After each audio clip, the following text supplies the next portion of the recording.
Will do, innit? Good evening, everybody. Once again, it is Monday night on the Amigos Racing Team YouTube channel, and that means we're bringing it back to the Gran Turismo Sport Touring Car Championship.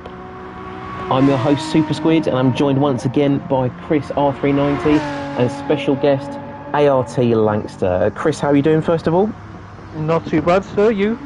I'm alright, thank you. As long as my microphone's working, I think we're all happy here. Yeah. How are you, Langster? Yeah, very well, thanks, Chris. How good. Thanks for joining us tonight. Yeah, looking forward to this tonight.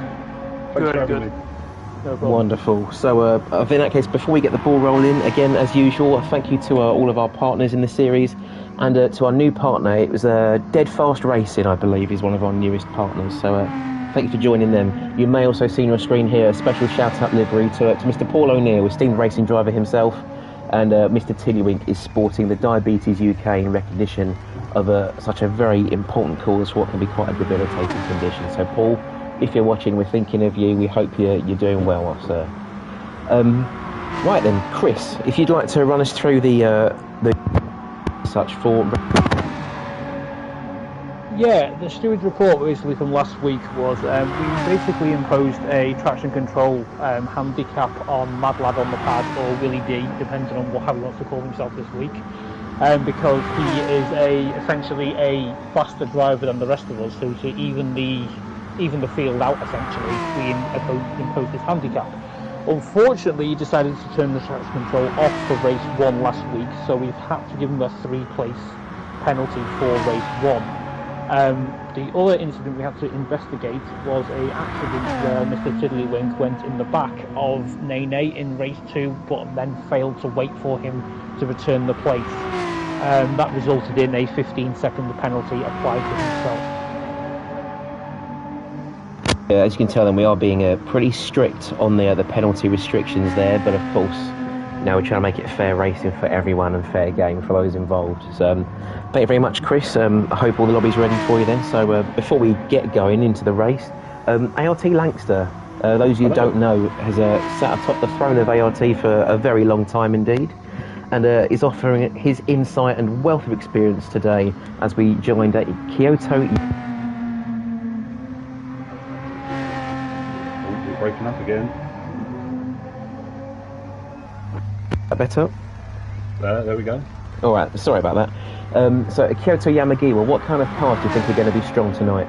Oh, definitely the FR cars are going to be the strongest. We need to look at the balance of the tyre wear, though. The guys that are out there are really going to need to play and look after them front, especially the front right wheel. The outside tyre is going to get a beating tonight. But 4-wheel drives are really going to struggle here. I've seen we've got one Audi TT, maybe 2. We've got 2 here. The front wheel drives, they're going to do well with straight lines, but they're going to get battered through the S-bends, unfortunately.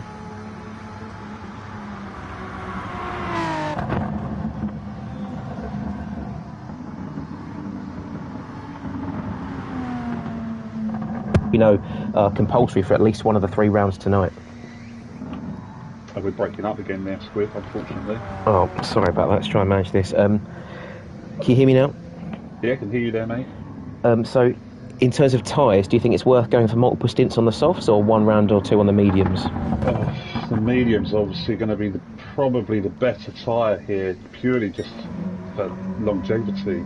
Maybe to cut a pit stop out if it's possible. So let's see how well these guys do with tyre saving. Fuel wear is quite heavy as well by the looks of things, but yeah, it's good to see. We'll see what the guys do tonight. The 3 races, so anything can happen. Anything can happen. Anything has happened. We've seen a huge change in the races so far in the first 2 rounds. Also, just while we're here as well, you can see we've got Sergeant Colon recently joining the series. Now that his wheels are up and running again, he's in the Group 4 Mazda Atenza. And another newcomer is MXR Elmo, who's taken to the Audi TT. In that case, Chris, are you still there? He's dropped out about 2 minutes ago, so... Oh, he's dropped out. Well, in that case, I'll send him a little message on here, if I can find the chat button, of course. And I'll let him know that we're good to go. Again, if you thank you to those of you who are watching. So we've got about 10 or 11 of us watching here on the stream. Again, I do apologise if I cut out. I think it's about time I bought a new microphone. This one's been with me probably about a decade now. But fortunately, if it does go wrong, Langster is here. He'll be co-commentating through the race as well, which I'm very grateful for. I'm sure you will be too, guys. We've got Sophie Branson saying, good luck, Matthew Francis. I love you. You've got this. Phil McFarlane, good luck, Matthew. So he's got some fans in the crowd there. And Taylor, whoop, whoop, let's go. So that's what we're hoping for in the next few moments.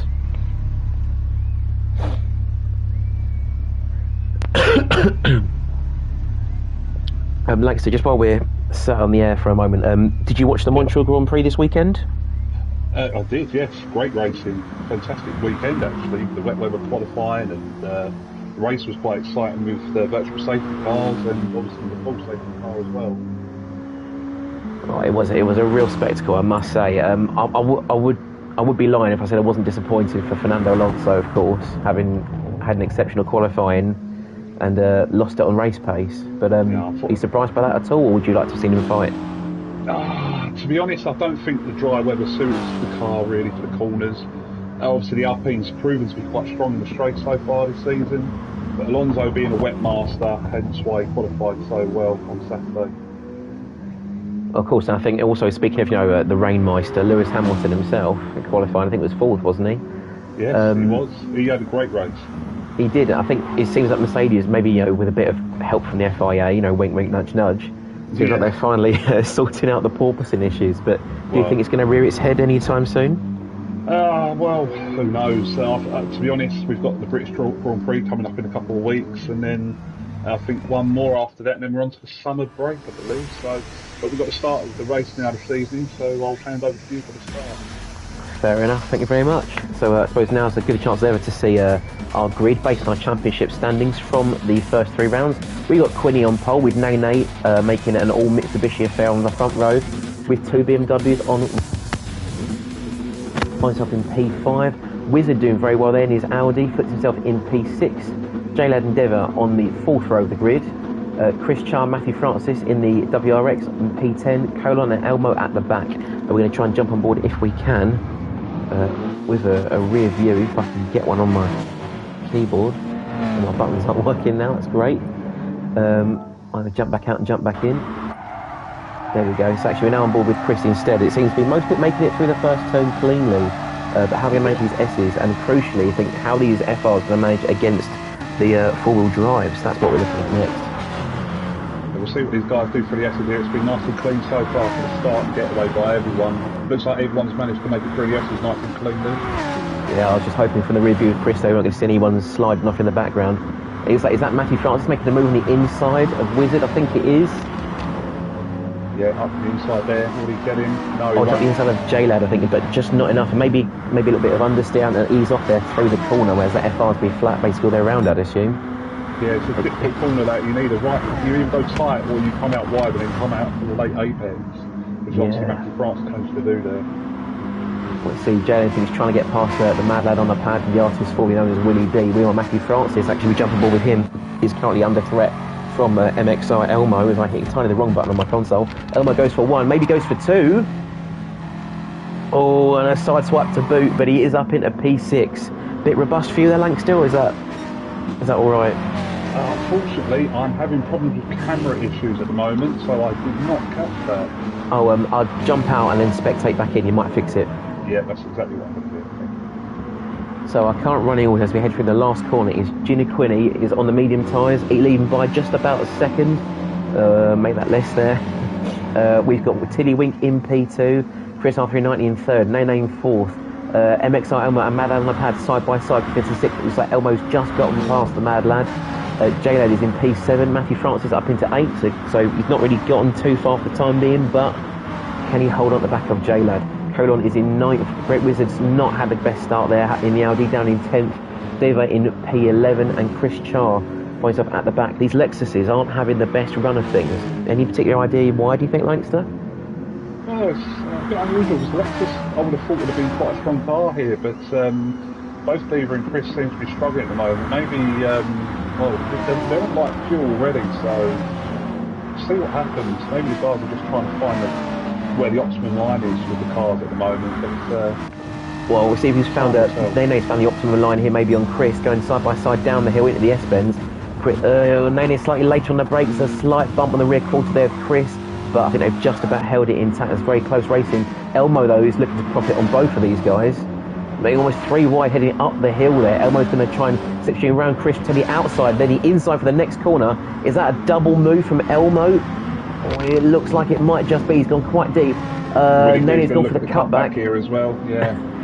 It is on, but that is still a net gain of 1 for Elmo. We'll be happy with that in the meantime. But a good move there from Elmo. The question is, though, can he maybe make some moves on Nene, pulling straight? He won't even have to. Then he's in the wall. Elmo's passed. What about Chris? Or he's going to go for the inside. Late move there. Just about makes it stick. They're side by side. Those get back at the outside camera. And now it's a drag race down the finish line. But one of them's going to have to slipstream off of Nene. I think Chris is going to duck out of that one, back at the slipstream of Nene there for P5. But a great battle we saw there, Lancaster. Yeah, it was fantastic. I was watching it from Mad Lad on the pads angle there, watching the free go through the hairpin was absolutely fantastic. One thing I have noticed though, Elmo, front tyre where again it's already starting to go. Another couple of laps, he's going to need to get rid of the tyres. Yeah, I do agree with you. He's only been on soft for maybe 2.25 laps now, and already they're showing obvious signs of wear. Nene there is now roaring up at the back of him in the Evo, which I've said before I'm quite surprised about, given that the Evo's got such a long fifth gear. It really has to pull its way up into that torque band, but now it's finding its own, I think, where the Audi just hasn't got so much grip in the corners. Could have the move on here through the S's down the hill, just depending on where you position the car. You've got to be careful because it's not wide enough for 2 cars down here. See if anyone gives way here, anyone he's chopped the nose right off of that Evo. He's very, very cheeky move there, but Elmo's going to hold on for another day. If we're going to shove back down pack just a little bit, see these guys heading up the hill. Matthew Francis up into P6, so he has gained some places there. He's actually P5 on Chris. There is a late move, there's a yellow flag. We got a spin in the hairpin. Oh, Matthew's just gone off. It's unfortunate. He was going to gain 1. Now he's lost 2. Who's gone off at the back was that? Did we see? It's Nene. See if we get a replay of that, see what's happened. So he was up behind Elmo. Oh, and he's had to go off the track to avoid running at the back of him. It's so unfortunate. They've doing so well, but I think just miscalculated the braking zone, and instead has thrown the race away. But he's right behind Chris Dever, so he should have some slipstream for the time being. He should, but he's struggling with that right front tyre already. I mean, that's a great move past the 2 cars there that had an incident, but his front right tyre wear is what's catching him out through the left-hand bends at the moment. So he's got to try a little bit of lift and coast just to maybe a less aggressive turn in. Yeah, so the aggressive turning in, the heavy braking is just going to kill that tyre wear. It is, and I think again going back to Elmo, we jump back on with him now. Not only is he running quite low on fuel, but that front right tyre is about 1/3 of the way gone already. So he's now going to be losing tons of time through the corners, especially to Chris behind him in the rear-wheel drive BMW. Mad Lad on the pad though, victim here from Sergeant Cola. Mad Lad has gone off the track. Oh, he's just about saved it. Saved it, and everyone managed to avoid it as well. That was very close, but that's cost him, I think, the better part of maybe 4 places there. And that's really going to put paid to his race. He's now got to really manage this pace, make sure those mediums last for another, or I'd say another maybe 8 minutes, which they should do, I think.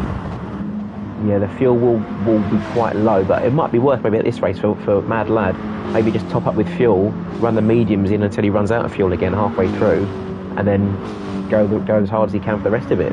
I'm expecting a few people to be boxing this lap, especially with the fuel load that they've got. Tim Lewin should be popping in, Elmo.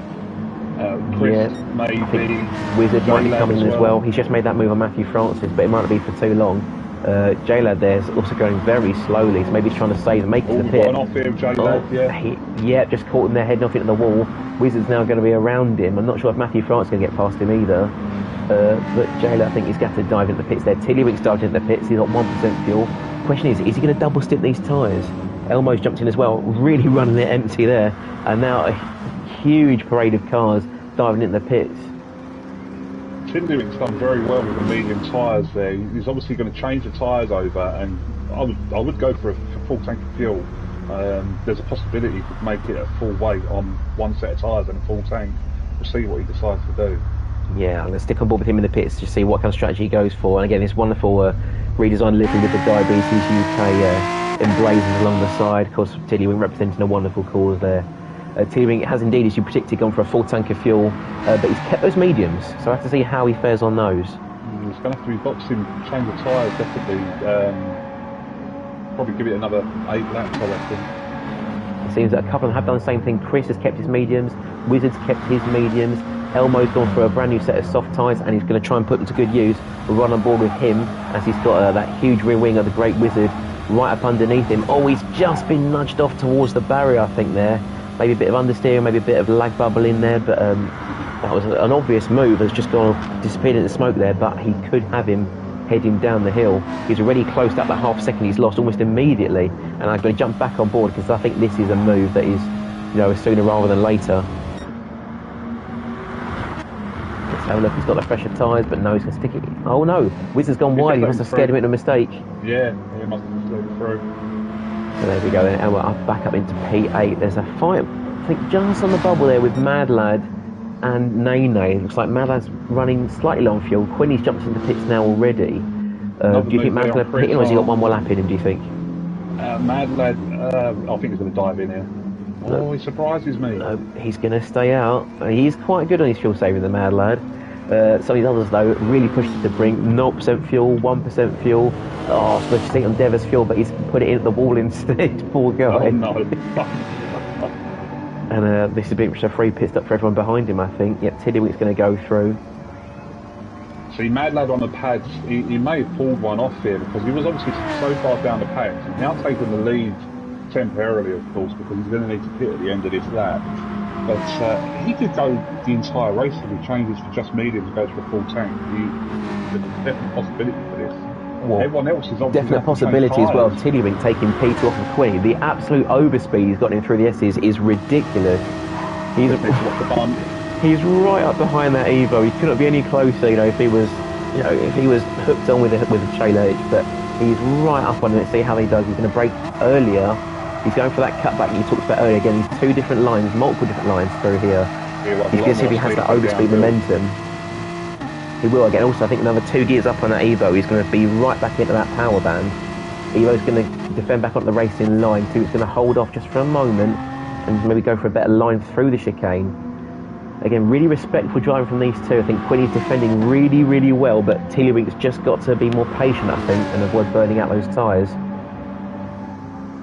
Is there a move on the cars now? No, he's going to be right up underneath him. I'd have gone for it there, I think. He's holding off for the moment. He's trying to pressurise Quinny into a mistake at the moment. Obviously the tyres though. Quinny's obviously got the tyres versus Tiddlywink at the moment. Yeah, so this is probably the offset of, was it worth pitting in and changing or keeping them as they are? Mad Lad jumps into the pits now on 2% fuel. He's probably going to have to change his tyres being in the Evo and on the controller. Of course, yeah. But now we're going to see Tiddlywink hopefully just fly straight past that Evo on the straight. It's got to have the extra speed on it, surely. We can see Colon and Elmo catching back up to this fight here for P2. Tiddlywink's doing a nice bit of fuel saving in the slipstream here. I think he's playing a bit of strategic driving. He's following Quinny down the straight, loving a bit of fuel saving. He wants to hang on to the back of him for as long as he can to save that fuel, to go the whole distance. Actually, I suppose that does make sense. He's going to maybe just bump draft him up the road, closer to that, kind of eventual top podium spot. Oh, he's running close to the wall though, but I think, yeah, you're right, that is the time for the move. Question is, on what line is Quinny going to take in response? We run with Quinny, he has got that really fresh set of mediums. Oh, he's looking for a cut back there, or maybe no, Tiddlywink shut the door on him there. But again, it's a really excellent display of driving here from these two. And again, if you want to get involved in the huge array of leagues we've got on for any skill level, any nationality, check our Discord link in the description to get involved in many more amazing races like this. If you want to try and beat the best, I'm right here. Yeah, that's a bold statement. Let's hope that doesn't age too badly. But no, I know there's guys faster than me. I appreciate that. But, there's always someone faster than us, isn't there? Right now, the person faster than Quinny is Mr. Tiddlywink. But for how much longer is the question? These two are riding P1 and 2. Just behind them, we've got another little frolic going on here with Sergeant Colon, who, again, we must mention, started from the back, or as near as did MXR Elmo, and they found themselves up into P3 and 4 respectively. So, very good first stint for those two. Yeah, it has been indeed. Again, I think Elmo's going to struggle more with the tyre wear with the front-wheel drive Audi TT here. He's obviously definitely going to need to pit again. Yeah, again, he's only managed to do about 3 or 4 laps really per set of tyres, so he's going to have to run the absolute hell off of that car and jump in the box and refill every time. You said, was that Mad Lad's had an off? Yeah, Mad Lad, he nearly had an off. He just tried to take far too wide line into the last hairpin. He's caught the paint on the outside and he's dropped the tyre onto the dirt, but he managed to catch the drift. Can I go back that far and see it? Oh, let's have a look. No, I think I must have done it on the entry of the corner. I've just missed it. But yeah, I think it doesn't help there. Again, being on the pad, he's not got as much finesse over the steering. You can see the way the Evo just lurches through these S-bends. It's, I don't want to say it's unrefined or it's caveman driving, but I think I've referred to it as a Grand Theft Auto steering. I've heard it referred to before. I wouldn't call it that bad, but yeah. It's definitely a handicap, and speaking of handicap, we know that I think probably the fastest driver in here. We've also had to make sure he's got the traction control on, as Chris mentioned earlier. He's kind of being ballasted, being a bit neutered for his driving speed, but it does seem to be holding it back too far at the moment. Well, I don't actually see it really as penalising it, because having traction control on helps the tyre wear. It does help the tyre wear, that is true, but I do feel that in the four-wheel drive Evo, where you could really make the most out of those traction zones, it's getting just slightly bogged down by the TC. Yeah, of course, and obviously in the straight line he's obviously losing speed through gear changes due to the unfortunate physics of the game, but absolutely, I do agree. Actually, I'm just going to jump aboard here from P4. We can see just up ahead, that is Colin Tiddlywink. Tiddlywink and Quinny having another fight for the lead there. Quinny has taken it back. It seems only Mr. Tiddlywink now haven't left folks more on his fuel saving now. Where we talked about before, how that front right tyre is starting to turn to shreds on the Evos and the Audis. It seems maybe these rear tyres are taking more of the brunt on the BMWs, obviously, being the driven wheels, but I think more so going through these long sweeping left-handers where it's got to push through. It's really starting to take a chunk out that rear right. If you have a look at Tiddlywink, he tries to go for the lead one more time. Yeah, I mean, I think Tiddlywink's tyre wear is done a nice move there on the inside through the long left-hander there. His tyre wear's fairly even as it could be, so he's obviously using his brake balance quite well here. Oh, there's going to be a late move. Oh, that is very close. I just jumped to the rear wing camera there, Tiddlywink, just in time, and it's almost going to be 2 cars smashed into one there, but Tiddlywink has just about kept it. You see, Quinny had a really good run down the hills. Maybe Tiddlywink's maybe in a bit early on the brakes, a bit soft on the brakes, trying to keep those tyres alive, whereas Quinny knows he's got to get past him and probably jump in for another set. Also, I completely ignored the chat messages there. We had Bradley Durd in the chat saying, "Lankster's here. What have we done to deserve this blessing?" Hi, Brad. Well, we hope you're still watching, Brad. He might actually learn how to drive eventually. But we've got Tiddlywink and Quinny battling out for the lead one more time. We've got Colin in P3. Elmo still chasing down in P4. Those soft tyres now are at least halfway gone. And I don't think Elmo's got many more laps left on them. I'd say probably dive in now while the car's a bit, half full of fuel, and get another 5 laps out of the softs. Do you think he's made the wrong choice by leaving it another lap? Yeah, for sure. There's obviously going to be a cut-off point depending on how much tyre wear you have. That's obviously going to affect your lap times. Obviously, you want to be as consistent as possible. So if the tyre wear is starting to hamper your lap times, get in, get a new set of tyres on, and then obviously regain that time that you've lost in the pits by having fresh tyres. Well, if we look on the right side of our screen here, you can see you come out of the pits and then instantly set the fastest lap of the race, that 1:41.8, and every lap's been slower since. And last lap was his first 1:43 since his first stint, so I think he probably should have jumped off those tyres by now.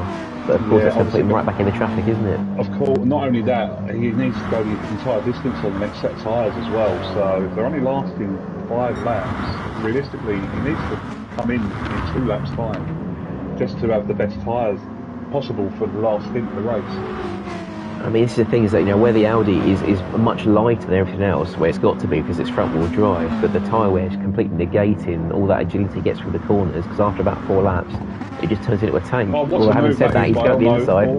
Bit of ghosting there, so someone's got a penalty there. That might just about saved him. I didn't see if Coleman had a penalty.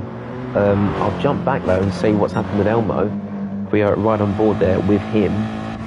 Coleman does have a half second penalty. That might be what caused it. Overtaken Quinny as well. There's been an off to Tiddlywink. No, Quinny was off and Tiddlywink made the move by the looks of things. Well, what I'll do if I can have a jump back on that one, let's have a look. Yes, it looks like Quinny did go off at the second to last corner. Tiddlywink just about avoids it. Very close there. And Tiddlywink now makes that into I think it's just about broken the slipstream there. But yes, so we say it was, I think, Elmo making a move on Colon. Colon just had a penalty, but I think there's a bit of contact, forced him to ghost, and that put Elmo through the way. As Quinny goes wide at the first corner as well, that's going to only put dirt on his tyres and really hinder him through these S's. We see Chris, Matthew and the Wizard jumping in the pits one more time, so hopefully this is their final pit stop. That means we're Elmo in third, Colon in fourth, Mad Lad on the pad, saving fuel like crazy, he's in P5. We've got Chris Char up in the midfield now in sixth in the Lexus, which is good to see, climbing back up the pack, even if he's due to a handful of pit stops. We got Nene in seventh. I don't know if he's on auto drive or he's just indicating, but that front right tyre has definitely seen better days on his car. J-Lad in P8 there. We've got Chris coming out of the pits now in P9. Got a fresh set of mediums, a full tank of fuel. You should comfortably see him through to the end of the race. Matthew Francis doing the same but on the softs. Wizard in 11th place with a fresh set of mediums. Elmo looking to make a move on Colon for third at the moment into the hairpin at 35R. Oh, I'm just tuning into it now then. Good spot there. Silent Colours, like he's going to take the inside line. Elmo's really trying to almost cover initial D, gutter run the front wheel there through the curb. One thing Elmo could possibly do to save his tyres is he'd shift up a little bit earlier, especially out of hairpins, get it into third as quick as possible and stop the wheel spin. Yeah, I was going to say, I noticed this the other week with Dalton in his Audi, where he's using second gear to pull out the corners. It might give him the torque and the power, but it's just scrubbing for traction until he hits third gear anyway. They're both going to jump into the pits now. And let's see, Elmo has saved it. That little bit extra fuel, so you might see them even come out side by side for their last stint. I think we jump back on board though to, let's have a look maybe to, I think to Nene, who's probably one of the nearest competitors. Actually no, he's going to have to pit soon anyway. Let's jump on with J-Lad, see where these guys emerge from the pits in relation to him then. So Jan's going to go through the last corner. Elmo's still in the pits, probably refueling there. And Nene is also leaving the pits, I think. Nene, I think he's waiting for his car to turn up, yeah. So Elmo's now emerged from the pits. He's got about, say, 80% fuel. Colon's got about 70% fuel, but both on soft tyres. So we'll see Elmo roar back up on the BMW in a few moments, I think. Yeah, Elmo's really going to push now. He's got more fuel, he's got fresh tyres, but he needs to get the move done as soon as possible when he gets up to Sargent. We also saw a Nene jump into the pits there, so I think he's not an all-star. I think he's just got his hazards flashing. He did emerge just in front of the Wizard, but right behind Matthew Francis. But I think crucially, with about a third of a tank of fuel less and some soft tyres, that should also be a quite easy P8 in the next few laps. Yeah, if he keeps it clean, that's definitely on for that. It's a shame because I think Matthew Francis is getting voted driver of the day no matter what he does. He's got so many fans in the chat, but I don't think it's going to save him from P9. Let's have a look. So Tiddlywink, we saw, did get past Quinny and resume the lead after Quinny went off. Tiddlywink is now diving into the pits. He's almost completely out of fuel. Quinny, though, has got about a third of a tank of fuel left. So, I mean, unless Tiddlywink can pull something magical out of the bag, or there's another off from Quinny, I think this is Quinny's race to lose. This is Quinny's race to lose at the moment, yeah. He's got enough fuel, he just needs to look after them tyres. He's trial braking, which is great. He must have his brake balance all the way to the rear as well, because Mitsubishi being four-wheel drive, just to save the front tyre wear. I think what they're going to do as well, I'll go on. Yeah, we've got obviously a Mad Lad on the pad as well, looking to do exactly the same strategy. Although he has a lot more fuel, so he doesn't need to fuel save anymore. He can try and push as hard as he can, fuel, but got to look after the tyres. Just watching Tiddlywink leave the pit as well. He's been done by Sergeant and Colon. Elmo's going to go around the outside. That's a very bold move. But he's got to be careful, we're going side by side here though, chaps. No, Elmo's cleared him. Elmo has cleared him. He will take P4, which is a crucial move for Elmo. Again, we've been talking all race about those soft tyres. He needs to get all his overtakes done with as minimal fuss as possible. And with a .009 purple lap time to boot, this could be just what he needs to get himself up on that top spot on the podium. But how long are those softs going to last? Because he's got another 7.5 minutes just kicking the rear of the Audi out on the grass there. But he's got to clear Colon, he's got to do it fast. He's got to do it quick. He's got to do it in the next 2 laps. I mean, I could even have been there. He was very late on the brakes. Actually, going to jump back aboard with him one more time as he climb up the hill. That Audi is so much quicker to really get his legs down rather than Sergeant Colin in the Atenza. And he's going to defend to the inside. We can see another crazy outside move here. What a camera for it. Let's have a look. Oh, maybe not, but there's a cutback on the cards. Oh, he just can't get it past him. It's very close though, but again, some really, really considerate driving from all these guys tonight, and hopefully we'll see more of this in rounds 2 and 3. It's been some fantastic driving by the guys here so far this evening. It's been really enjoyable to watch so far. Again, and I think for those of us who haven't tuned in previously, I think almost all of our drivers in this race have moved up from our progression league, where we've been reiterating the importance of racecraft and driving with your head and not just with your feet and your arms like a caveman. And it really has proven dividends here as Elmo now tucks out the slipstream and takes P3 on the inside of Colon.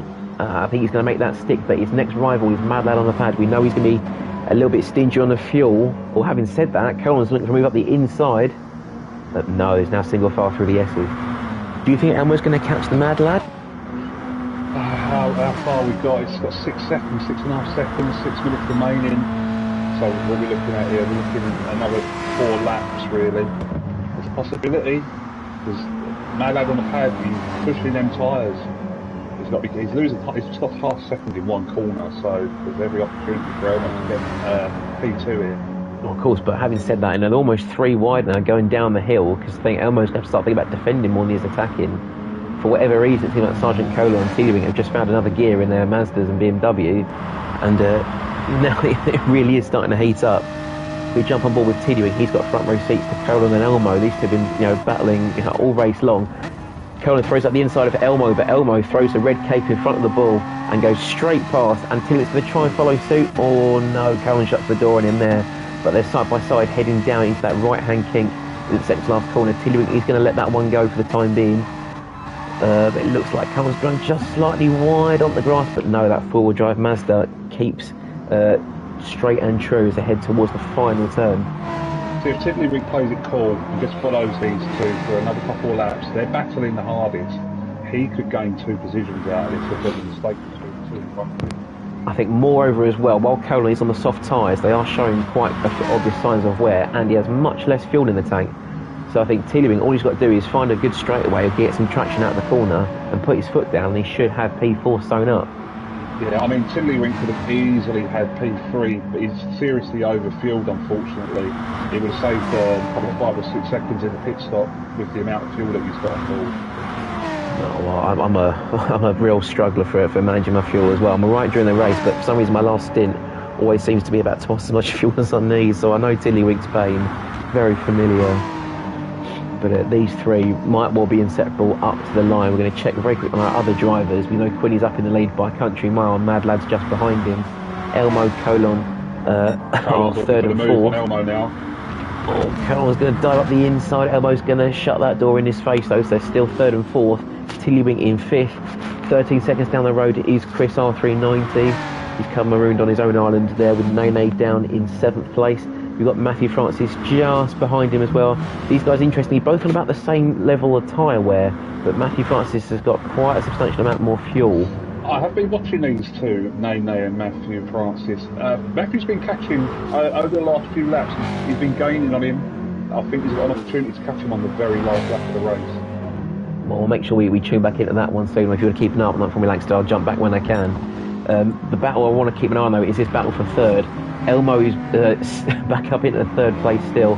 Colin was having a look around, I think, the inside, but Elmo's going to keep that place for the time being. Now we've got this slipstream train heading down the back straight. We've got what, 3 minutes to go. 3 minutes 10 on the clock, so I'd say maybe 2 more laps. Yeah, we've got 2 more laps. In 1 more lap's time, I think this is going to be a 4-way for P2. It might well be. I think we just did see the Mad Lad on the pad there in the distance. As Tiddlywink gets up the inside of Colin, maybe his tyres are starting to give up the ghost. And it looks like he's now up into P4. The question is, what kind of run has he got on Elmo? He's got a huge run on Elmo, but he just can't find a way past him through this twisting complex. That might allow Colin back into the fray here. You see, like, Tiddlywink is pushing. He's already a 10.5 purple. Now at the inside, but Elmo's going to shut that door again. Oh, but he's had to open it again. Tiddlywink with the overspeed. and it looks like he's going to try and send it up the inside. They're Colon's now gonna neck run and neck above down the hill.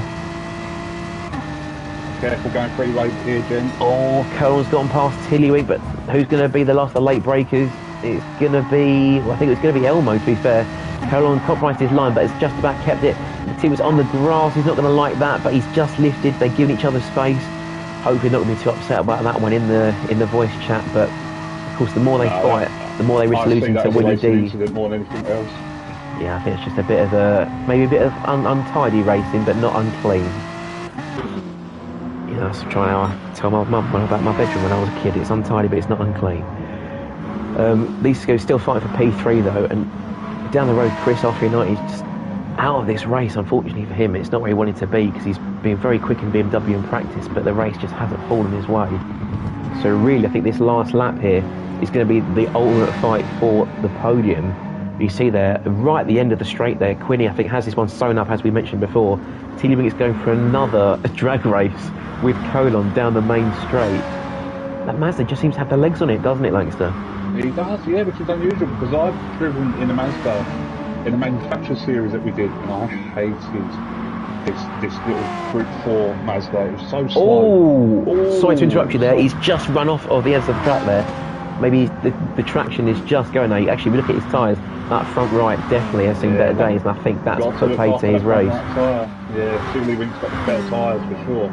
And I reckon we watch this delta is just going to increase exponentially as they head through this long left-hander, because I don't think Cohen's will be able to hold on. And you see already there, he's already gained a 10th. Maybe he's going to try and cut that back on the exit. No, he is, to be fair, he's cut that back on the exit, but now Elmo is now to try and get P3, and there's the mad lad in P2. He's still all to play for. This is going to come down to the final hairpin and who's got the biggest cojones into that corner. It is indeed. I think one person who's not going to be comfortable though is Elmo. Those front tyres are once again looking absolutely horrible. Tiddlywink's already thrown it on the inside, but Elmo will take the inside back on this next left-hander. Mad lad on the pad. He is on the absolute dregs of fuel. That front right tyre is completely shot. And I think what we're going to do, maybe something cinematic, we're going to jump onto the rear wing of Mad Lad and get his point of view of things, because he might. We've got Matthew Francis trying to take the move on Nene into 35R as well, but obviously we've got the race finish coming up as well. I'll keep an eye on them two for you. Yes, please. It looks like Tiddlywink's very late on the brakes, right on the rear of the Mad Lad on the pad. We jump back to Quinny as he takes the win, but it's going to be so close, heading over the line.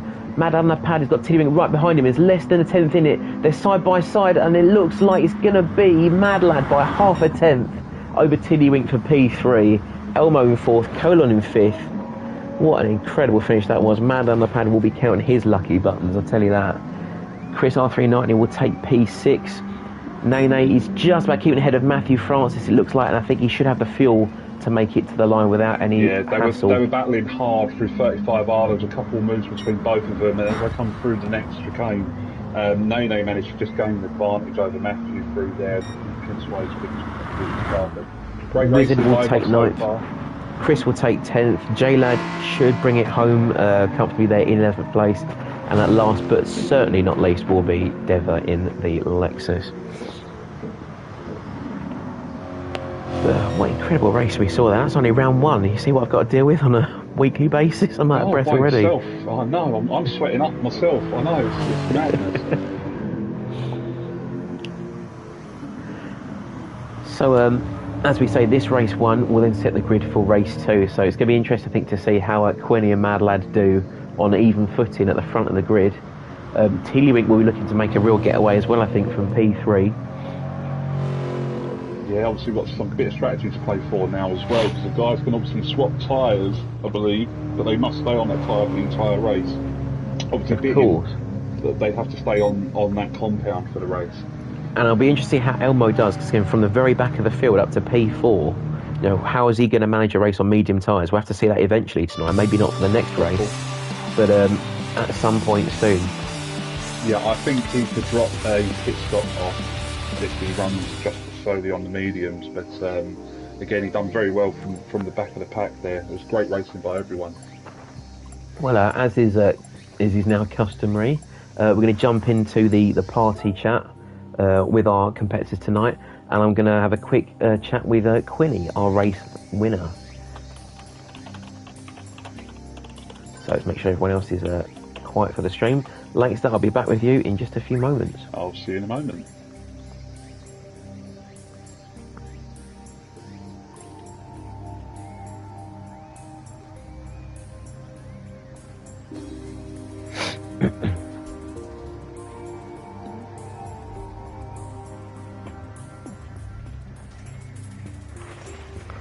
Good evening, everybody. We're live on ART TV. Please do not swear.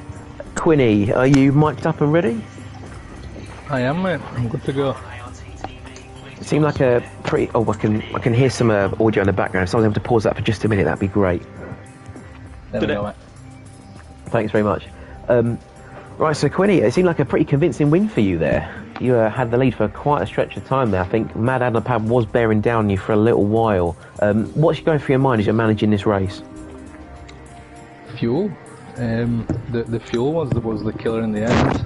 I saw Mad Lad sort of catching me up, and I think he had to fuel save as well, because as I was fuel saving, he was doing exactly the same. The time seemed very similar. He was fuel saving very, very much. In fact, he only just about beat Tiddlywink to P2, so you were quite clear, but maybe a couple more aggressive laps, you'd have been possibly off the podium. Yeah, Tiddle did a good job of pushing us all the way, realistically, to start with. And we did a practice race yesterday, but probably didn't take it serious, so it was an easy one-stop yesterday. And then today, all of a sudden, there were not as much fuel, but I think we were going a bit faster. And last question then, what do you think of doing for the second race then? Are you going to stay conservative, or are you going to really go flat out for the second one, knowing you've got the reverse grid coming up later? I think I might go flat out in this one. Got some softs as well this time, so that they were on mediums, so I'll go faster on softs, push it, and probably two-stop. Wonderful. Well, I'm looking forward to seeing it. I'm sure the rest of us are at home, so best of luck for race 2, best luck to everyone else, and we'll catch you after the second round. Thank you.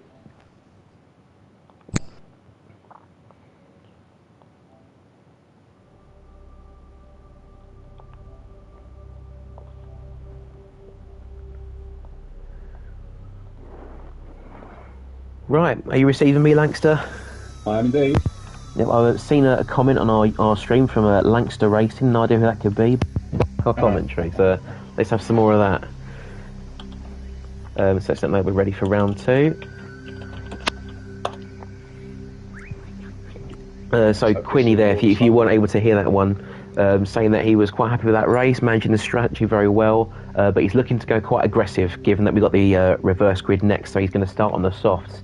And really make sure he's got some points in the bag for the next round. I think we just saw Elmo there, it's just disconnected. I'm not too sure what's happened there. Oh, they're under red start as well. I think what we'll do again, if I can maybe get the keyboard around the right way, we'll jump on board with Deva for this one, get the perspective of the whole grid as they head towards the start line.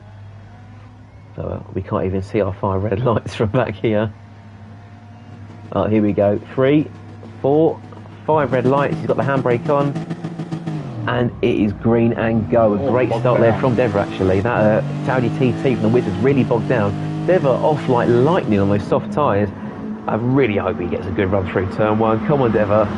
He's gonna, like I said, keep Wizard honest on the outside, and that's him. I was saying that him like the piano, but no, Wizard's going to keep it around the outside. Great driving from him. Oh, but Deva's in the grass. No, Deva, get it back on the track. Oh, no, he's put himself in the back of the grid. He had it so well. But I think crucially, as we jump to the front then, Mad Lad on the pad is now side by side with Quinny, and actually Tiddlywink is looking to make that a 3-way battle here. What's your thoughts now, Lanxie? Is it battle for the lead and track position, or just keep it clean? You've got to keep it clean, guys. The harder you battle, the quicker you're going to burn through them tyres. It gives the medium runners an opportunity later in the race. Well, our front 3 are on soft tyres, so I guess they were listening to Quinny here, and he's going to go aggressive, and they're going to try and match him pound for pound. It is Quinny through. Great move there on Simon through that left leg now. I'm going to save that one and then catch back that one in a minute. Still nose to tail heading through at 35R there. It's Quinny in the lead. Tiddlywink has jumped Mad Lad for P2, so he's down at 3rd. Simon's just made another move through the hairpin, 35R on Chris, and they're going to go battle again through the S-bend. Oh yes, it's going to be very close. Can I install one replay at a time and jump back to that one in the chicane? but Colin has now gone back behind Chris into P5. Matthew Francis may be trying to pick up the pieces there from them in P6. Nene is probably out for blood as well in P7. He's got Chris Char on his tail as well in P8. In fact, they're going to be side by side heading out the corner. Chris has now got to put that big, is it 5 litre V8, I think, of that Lexus. He's got to put that to use now, get past that Mitsubishi. And he is technically ahead. He's going to hold it though. He will. Nene will duck back in for P8. The Wizard now in P9. J-Led in 10th, Dev at the back. I think it's on Matthew Francis going for another move there. He's in P5. I don't think he did go for that move. But he's really trying to reel in Chris now. But you can see already, even though they have been squabbling, they're now 2 seconds clear of the rest of the pack there, Lancaster. Yeah, I can see that they're squabbling, but they managed to get away quite well. The soft tyres are working very well in the early stages of the race here. Obviously, Willie D, Mad Lad on the pad there. It's probably known as Willie D, obviously. He's got to try and get back involved, because if he drops them, unfortunately, he's going to be battling the people behind him rather than in front. Just watching the replay there of Chris making that move there on Sergeant Colon up the hill. It was a very late braking move, and it was side by side through the chicane, but they did make it work very cleanly, so respect to those guys. We'll jump back to the front and see what the battle is here. And Tiddlywink looks like he's trying to make some inroads there on Quinny, but we know Quinny isn't going to let that go without a fight. He's going to go quite wide though. Tiddlywink has got the inside line, but maybe Quinny's trying to open up the steering and save those tyres for a little bit longer than Tiddlywink. He's gone quite aggressive on the cutback there. Yeah, he kept the line though, obviously for the inside for the next chicane, so Tiddlywink wasn't up for a fight going through there, because it only ends one way in the barrier, unfortunately. Let's see though what kind of run he gets out the final corner. Maybe he could have been a bit earlier on the throttle, it looks like, but now he's right up in the slipstream of that, the Evo. We know the slipstream about 3/4 of a second there, 0.75. He's well within that time, and he is making gains, but probably not quite enough. Actually goes for a Royal Mail first class send on the inside, but I don't see that happening. No, he's learnt from his mistakes, thinking previous races with a bit of accidental contact. He'll keep P2 for the time being. They are pulling away though from Mad Lad on the pad. Do you think he's got the right idea to be fuel saving on soft tyres, or should he be going flat out at this point? He should be going flat out at the beginning of this. It's the whole point of getting on soft tyres at the beginning of the race. Get as far away from everyone else as you can. Just burn up fuel, burn them tyres, and then when you get into the pits, you can manage your race from there. Of course, especially given that we start from about 70% fuel anyway, so it probably is worth, while the car is that bit lighter. Actually, I'm going to stop there for a second as Quinny's now losing that place to Tiddlywink down the hill. He's made it before he even gets into the chicane. And Tiddlywink there, so he's putting his foot to the floor, will take P1 from Ginny Quinny. See, these two guys have got to play a bit smart. They should be working together in the early stages of the races. Bit of bump draft. Stop trying to overtake each other so much, because all you're doing is giving ground to the people behind you.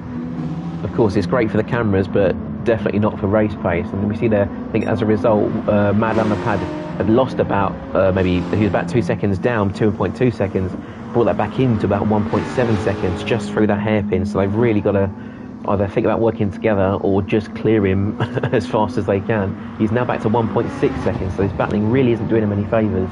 He's got a freeway into 50R, the last hairpin, between Chris Charles Sargent and Matthew Francis. Oh, I'm just watching Matthew there. He's clinging to the inside like an infant to his mother, and there's a bit of contact on the inside. That is Nene. Oh, it's not, sorry, is that, I can't see who that was in the green Lexus. It's Chris Charles. I think he should be giving that back, because he did push Matthew Francis out a little bit wide, and obviously he's gained the lasting advantage there as well. I do agree. I'll see if I can maybe get a quick shot of that one. I didn't think I saved it in time. No, I'm not going to be able to see that, I'm afraid. But yeah, I do agree. I think on the outside he got a little bit squirrely, and I think Matthew Francis was the victim in that altercation. Yeah, so he had his space on the outside, and unfortunately he was just pushed off. I think we'll have to flag that one up and see how the stewards address that in the race. Of course, the drivers can report the incidents themselves. If Matthew Francis doesn't feel too aggrieved, he might let that one go. But if it's going to cost another place there to Nane on the inside, he might not be so happy.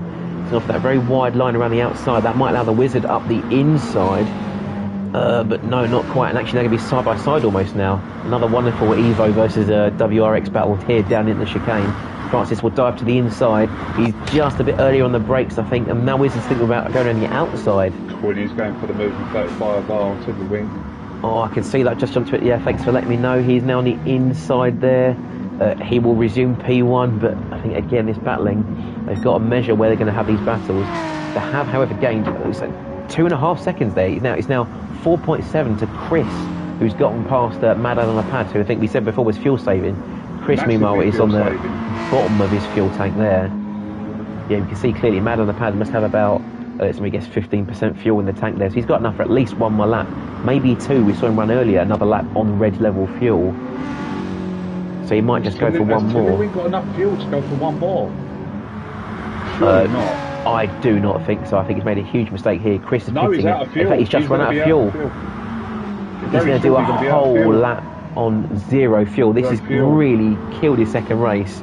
There, he was obviously watching target fixation on the guy in front and not looking at his fuel tank. That has killed this race for him. That is so unfortunate. That lap's probably going to take him about 4 minutes now, I'd say, at least. And that's going to be the most agonising 4 or 5 minutes of his life. Oh, Nene's just gone into the back of him. Nene didn't quite realise what was happening there. In fact, no, he's bumping him along.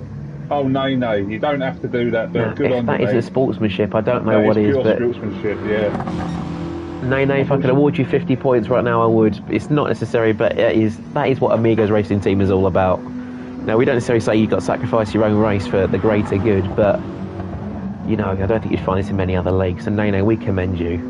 Yeah, Nene and Tiddlywink have obviously been in races for a long time in the community, and they're obviously good friends in the community here, so they're just looking out for each other. That great sponsorship there. Tiddlywink, I'm not sure I'd be there though. But, yeah, try and stay off the racing line if you can. Yeah, I think you've got quite a wide amount of track to use there, so I wouldn't go on that part of it. But Nene, I'd be letting these guys through if I was you, for sure. Well, I think it's like Tiddlywink's found out it's quicker on pause. At the moment. Let's have a look. The thing is, they're going to be side by side, but Tiddlywink is going to be the chicane in the chicane, I think. Oh, Francis is off. Matthew Francis is off. Oh, he has gone off, but it looks like that was maybe just be distracted by Tiddlywink. He's now back up to speed, I think. But he has got the Wizard and Chris bearing right down on him. This could be three-way into 35R. So we've got Mad Lad on the pad and Quinny both into the pits now. They are. Mad Lad's not saved that much extra though, crucially. It's only going to cost me about 1 more second out the pits, and he wasn't 1 second behind, so I have to see how that fares him in the long run. So, of course, if he wins by a second, he'll be the happiest man on the planet, but I'm not too sure it's going to be the case.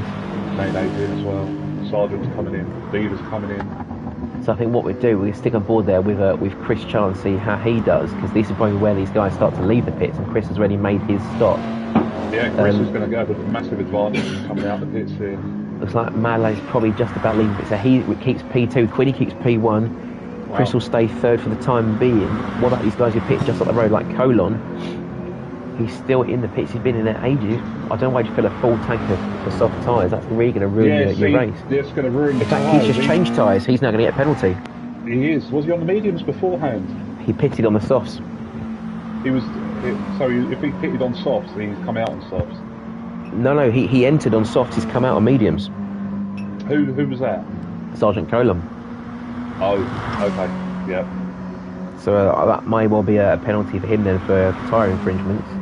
We'll have to review that obviously at the end. Yeah, that may have put paid to his race. Quinny at the front is something I personally wouldn't do. You're making the car heavy, putting a full tank of fuel in the car on soft tyres. All you're doing is just slowing the lap times down.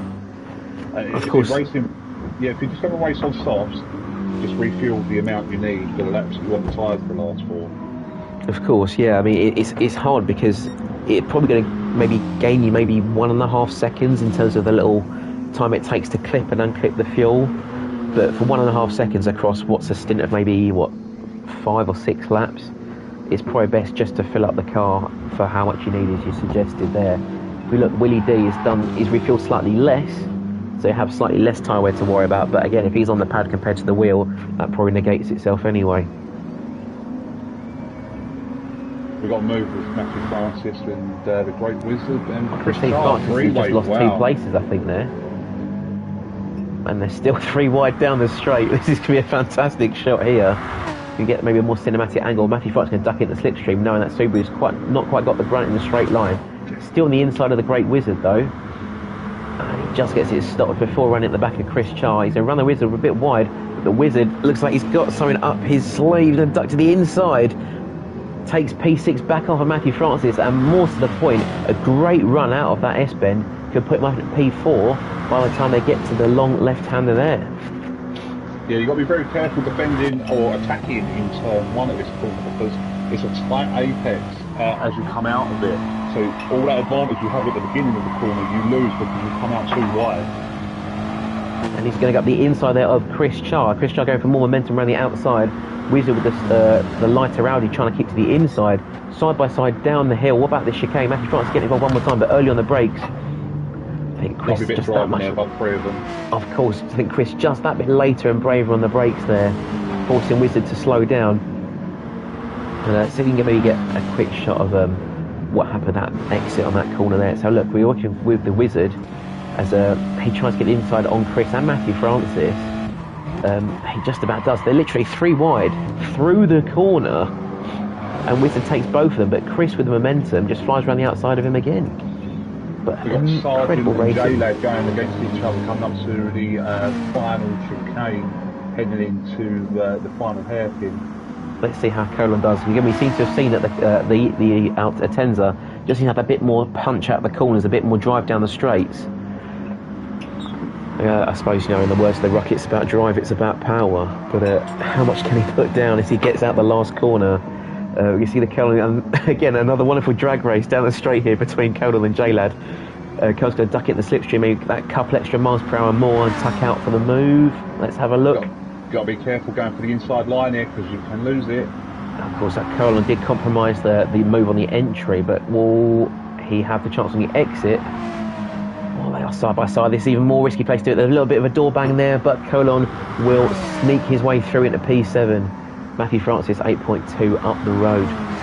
It seems like the drivers are now starting to settle into a rhythm. Wizard. Well, let's have a look then. Wizard, he has indeed lost that place to Matthew Francis through 135R, but he might have him back down the straight. That Audi just seems to really launch out of the corners.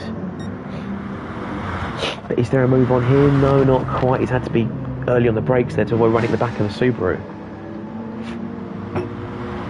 Wizard's driving quite smart here. He's, as I said earlier with the Audi TT, you need to be in higher gears as you're coming out of the corner to limit the wheel spin as you're coming out, so you have the better traction. So he's managed to hang on to the back of Matthew Francis here. And it is just as well, because I think where we saw the Audi, the soft tyres were gone after about 4 or 5 laps. These mediums have already done, well, the outlap and another 4, and they were only about maybe 20% worn, so they are doing a much better job. And as you say, to expand on that, he really is taking good care of them. So let's see where our drivers are as we get round to the start of lap 9. We've got Gina Quinney in the lead, 2.1 seconds up on the Mad Lad on the pad. We saw earlier he took much less fuel in the pit stop, but that front right tyre is not looking as good as Quinney, so that is going to be about balanced out, I think, as they head out to their second stint later. Chris R390 in P3. We've got Chris Char in P4. The Wizard is in P5. He's now gapped Matthew Francis, who's jumped into the pits. That puts Sergeant Colin up into 6th and J-Lad into 7th. Nene will overtake Chris in the pits for P8. Well, he's also got a half second penalty, so hopefully he'll be serving that very soon. There's a 10th gone as he heads the braking zone to turn 1. Dever will resume P9 actually. Well, it's like Matthew Francis is out the pits. Dever had to make a very quick adjustment there to get to the inside, but maybe wasn't ready for that corner as a result. Has gone very wide indeed, but will keep that ahead of Matthew Francis, who is dropped to P10. Crucially though, he's kept on that set of mediums, which are looking quite worn on the front right, but with a full tank of fuel. I'm not sure that's the right decision to have made here. No, definitely not. It's if you're pitting for fuel, you need to change the tyres. It only costs a couple of seconds, and obviously with the tyre wear, you're losing time. So it's better to go fresh tyres on any time from here. Of course, and it's not like he'll be able to put the softs on either, because that will incur a penalty. Just a question: are we giving out a point for fastest lap? I believe there is. I can't remember off the top of my head, but I believe there is. Because Tiddywing has put in a blinder there. Exactly. So although his race was lost, it isn't, because that 1 point, you never know where that could get him in the final standings for the championship. Of course, I will make sure I get that double checked for next week. I think there are points for fastest laps, but I will make sure that 100% confirmed for the next event. It's not something I've been particularly focusing on, but I suppose we've got Matthew Francis and Beaver battling through the hairpin there. Oh, they are indeed. Francis is just ahead, but so he's gotten back past Dever at some point there, but again, when they saw those more worn tyres, whereas Diva is on soft tyres that are about the same level of wear. Diva might well just take him in the traction zone here, or even on the inside as we look to it now. Francis is going for maybe the momentum line, the karting line around the outside, but I think Diva's just going to drag him down the main straight.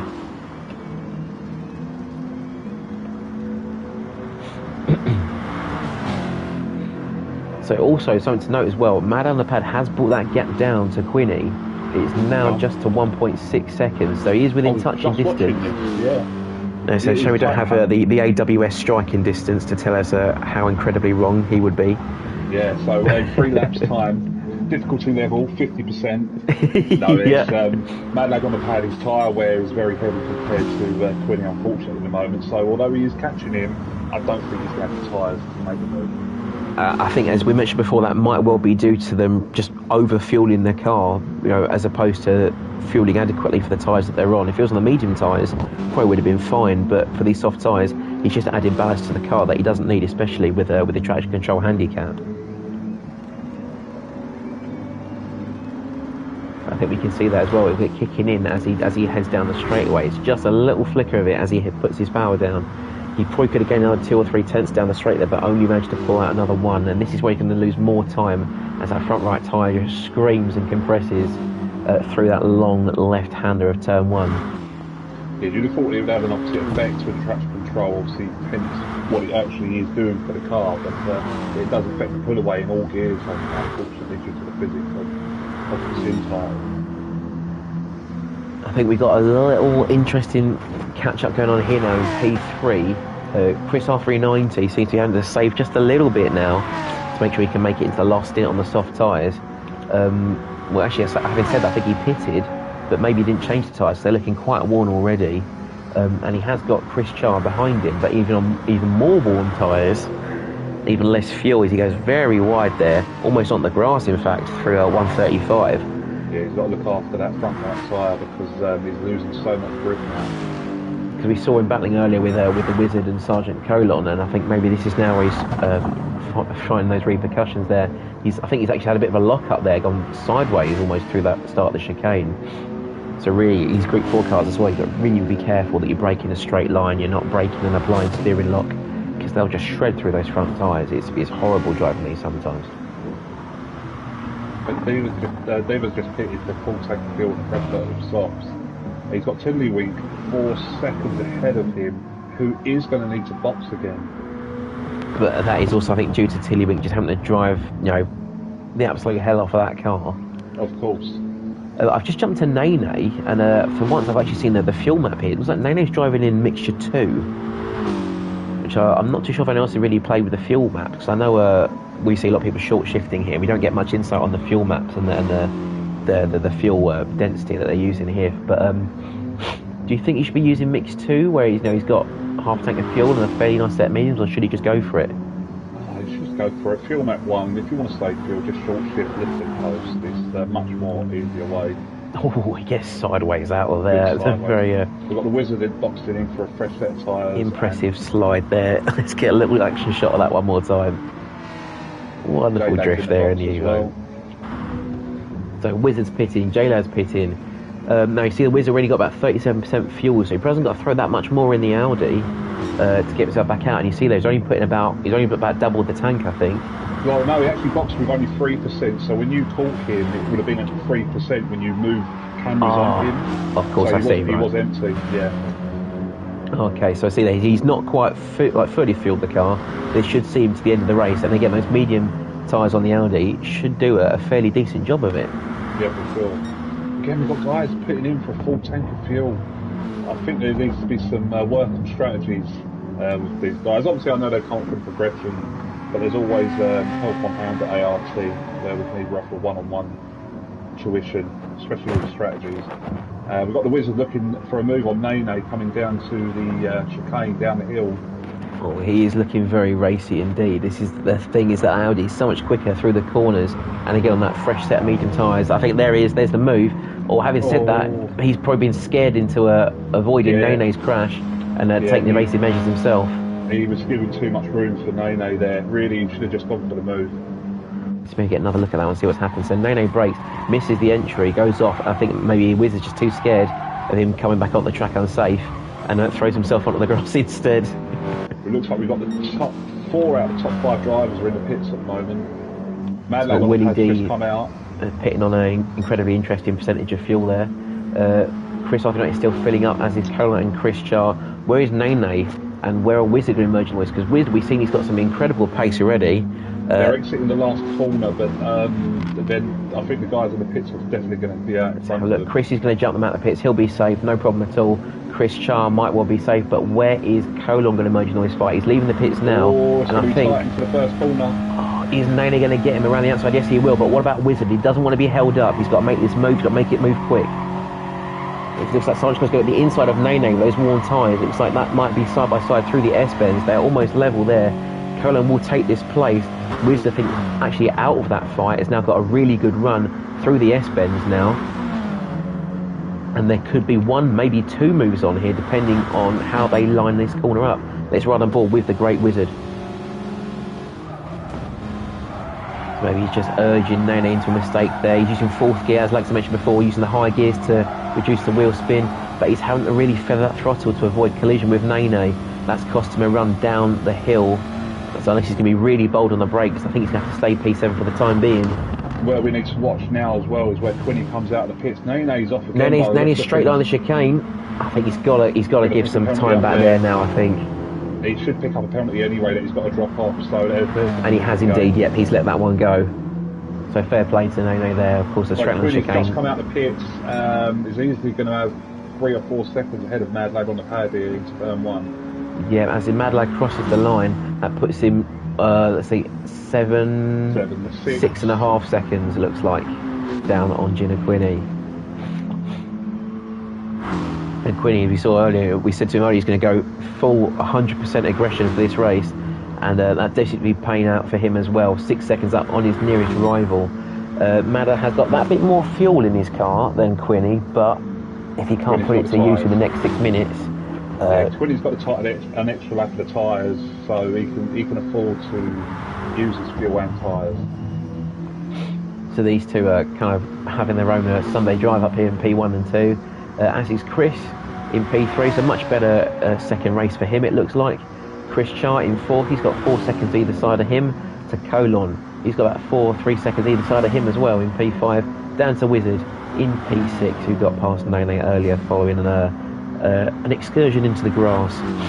Nene is in 7th there, and Matthew Francis is going to try and reel him in now in 8th. But those tyres on the Subaru and the Evo have definitely seen better days. These two are really trying to prolong these stints, you know, almost like the Sergio Perez masterclass of tyre saving, but it's not quite looking as rosy for these two, I don't think. Just without the tyre saving.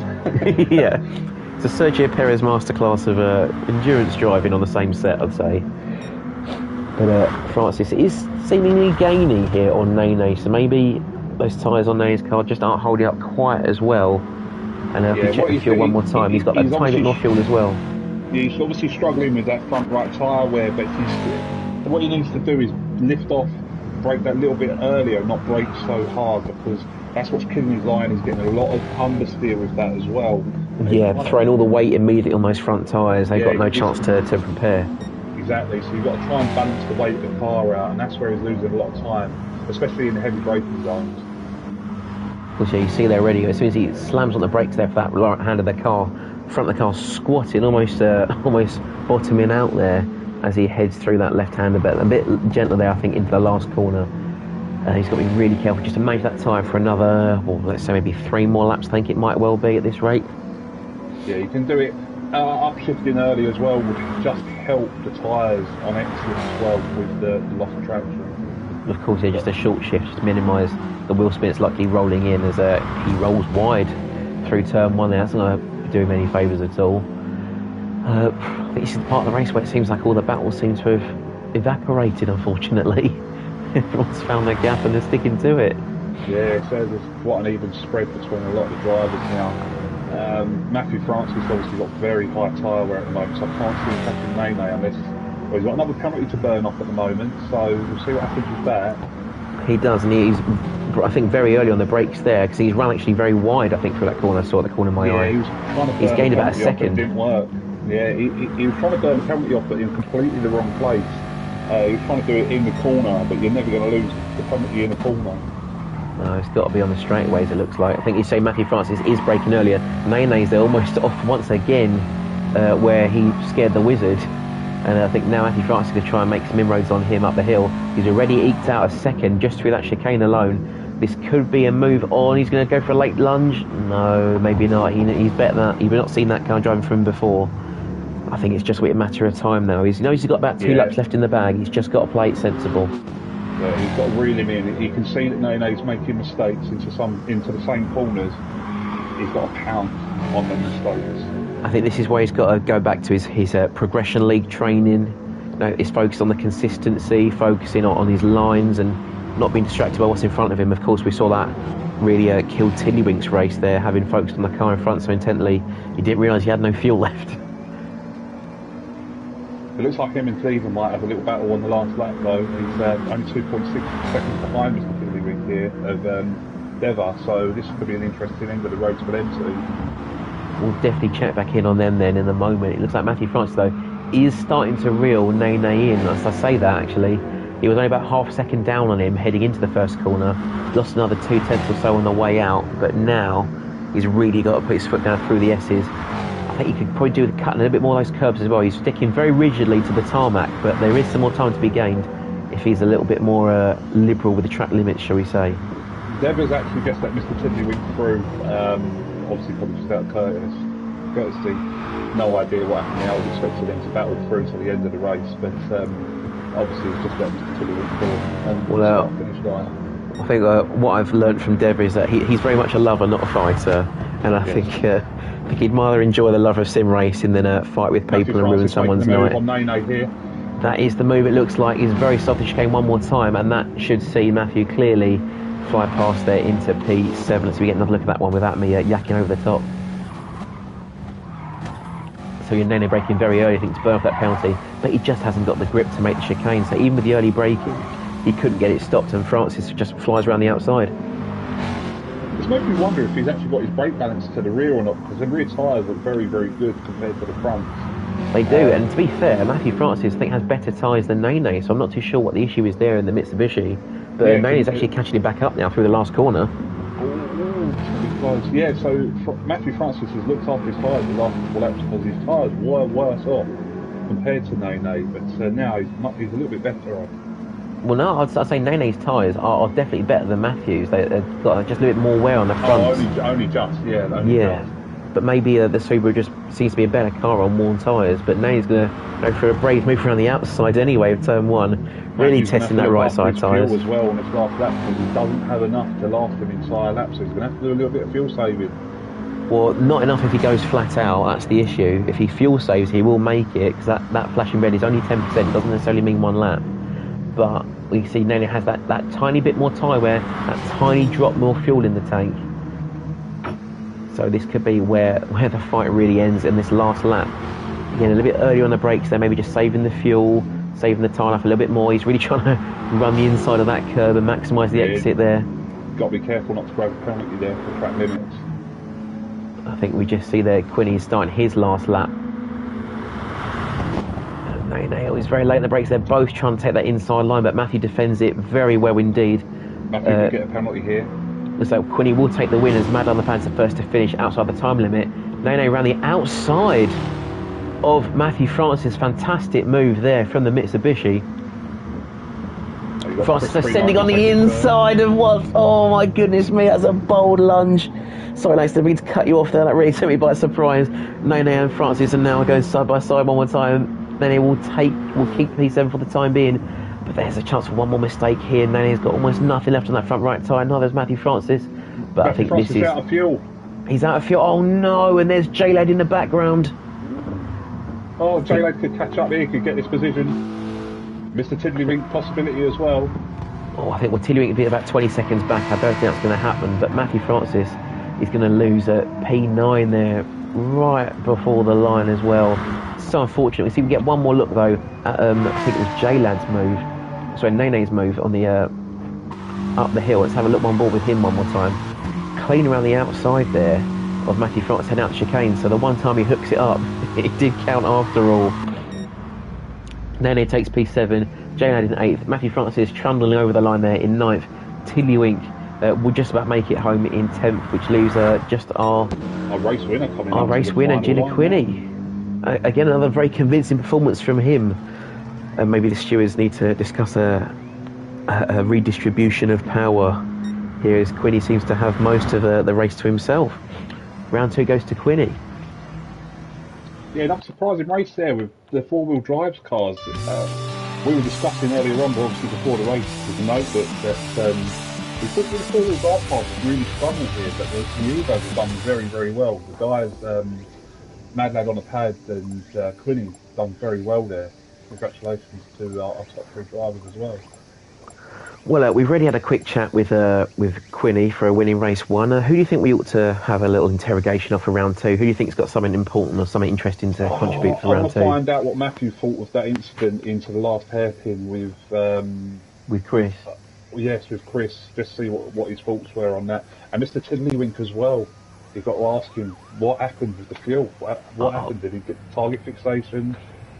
All right, I think we spoke to Tiddlywink in last race, so we haven't, I think, ever talked to Matthew Francis, so we'll get him on the microphone for round 2. I'll be right back with you, Lancaster. Yeah, no worries.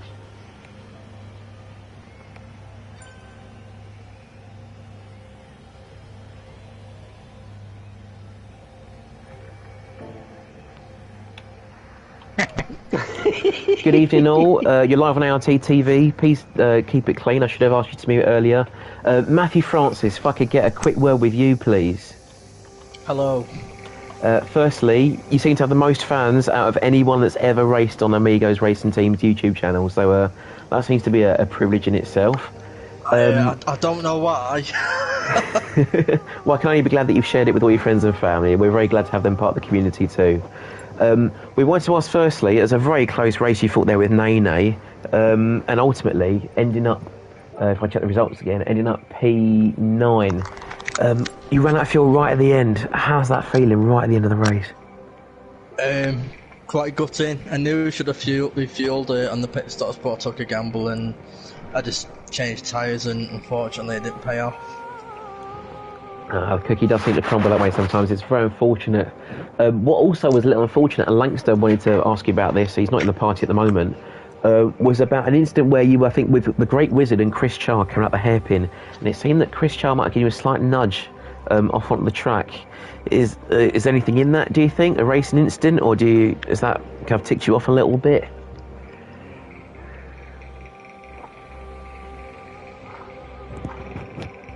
Oh, Matthew, you there? Oh yeah, sorry, I thought he was talking to someone else. No, I was talking to you. Into it with Chris Charr on the last corner. He got bumped off a little bit there. Is there anything in that, or is that just a racing incident? I just call it a bit of like rubbing racing, really. I'm not gonna really go off in a mood about it, and it's just racing, really, isn't it? Oh, fair enough. I suppose that's the best attitude we can have for it. So, in that case, if I see you on track, you're going to be eating barrier. No, of course, I wouldn't do that to you, of course. Let's not worry about Amigos. But best of luck for race 3. Check your fuel, and we'll see you in the next one. Good luck. Yeah, take care. Thanks, mate.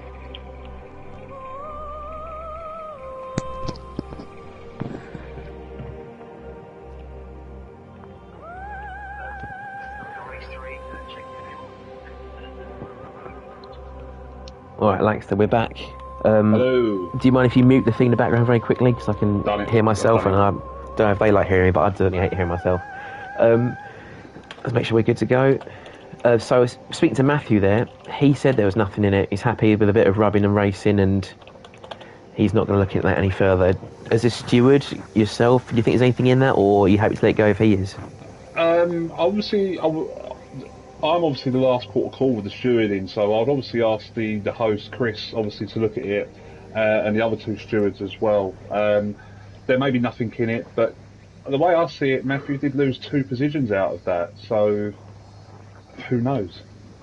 I mean, if I were Matthew, I mean, even if I'm not pursuing it, I would feel a little aggrieved. I think, especially since ending that race in P9, I think even if you had to save those 2 places, or 14 for P8, I think P8 would have been one of his better finishes. So For sure. maybe in the next time, I think maybe he's just got to stand his ground a little bit more. And yeah, he's been too kind there for sure. He obviously didn't want to say nothing in chat, but who knows? We'll see what happens in the next race. you know, for all we know, maybe all the swearing's going on behind the scenes. So we're going to get into race 3 here. Again, just for those of you who are joining late, the Amigos Racing Team Touring Car Championship brought to you on Amigos Racing Team YouTube channel on Gran Turismo Sport. I'm SuperSquid. We are very lucky to have ART Lankster in the booth with me today as well, and a very big thank you to all of the partners that have got involved with this series. Their links are in the description below, as is the link to our Discord channel. We're 600 plus strong, a wide variety of races. If you're not getting involved, you are definitely missing out. So we're going to jump on with our double race winner here, Gina Quinney, from the back of the grid as we get ready for the final of our 3 races tonight. There's our 5 red lights, and away we go as we expect a lightning start from the Evo. Someone's pulled to the right there. I think that's Deva. That will be Deva, because he tends to pull to the right to avoid getting in people's way, which is a shame, because that's what you've got to do to race, Deva. Quinney's look at the inside though of Chris Chubb, but no dice there. So Chris R39 has gone very wide in that first corner. That's going to cost him a few places there. Side by side now with the Evo, Quinney, who we know has got nothing to lose. He's gone soft tyres one more time. He clearly liked that aggressive strategy, and he's going to put it to use now, trying to go side by side again with Chris, almost inseparable through the chicanes there. Chris does come out on top there in P8. One driver I have to watch tonight though will be Tiddlywink. Having lost that last race on his fuel management, he's now up in the lead. Matthew Francis as well, up into P2 off the grid. A great start for him. Yeah, fantastic start there, especially being on racing mediums as well. We've only got 2 drivers on the mediums at the start of the race here, so obviously, and they'll be the only 2 throughout the entire race as well. So who knows? This could play into their hands. We've got the Great Wizard and Matthew Francis on the mediums. So of course the Wizard and the Audi TT going for what is really the only feasible choice in the front wheel drive car there. Matthew Francis, I'm surprised to see him on the mediums, but if maybe he can make the fuel work this time, he can stand a chance of maybe putting a massive undercut on everyone else who's on the softs.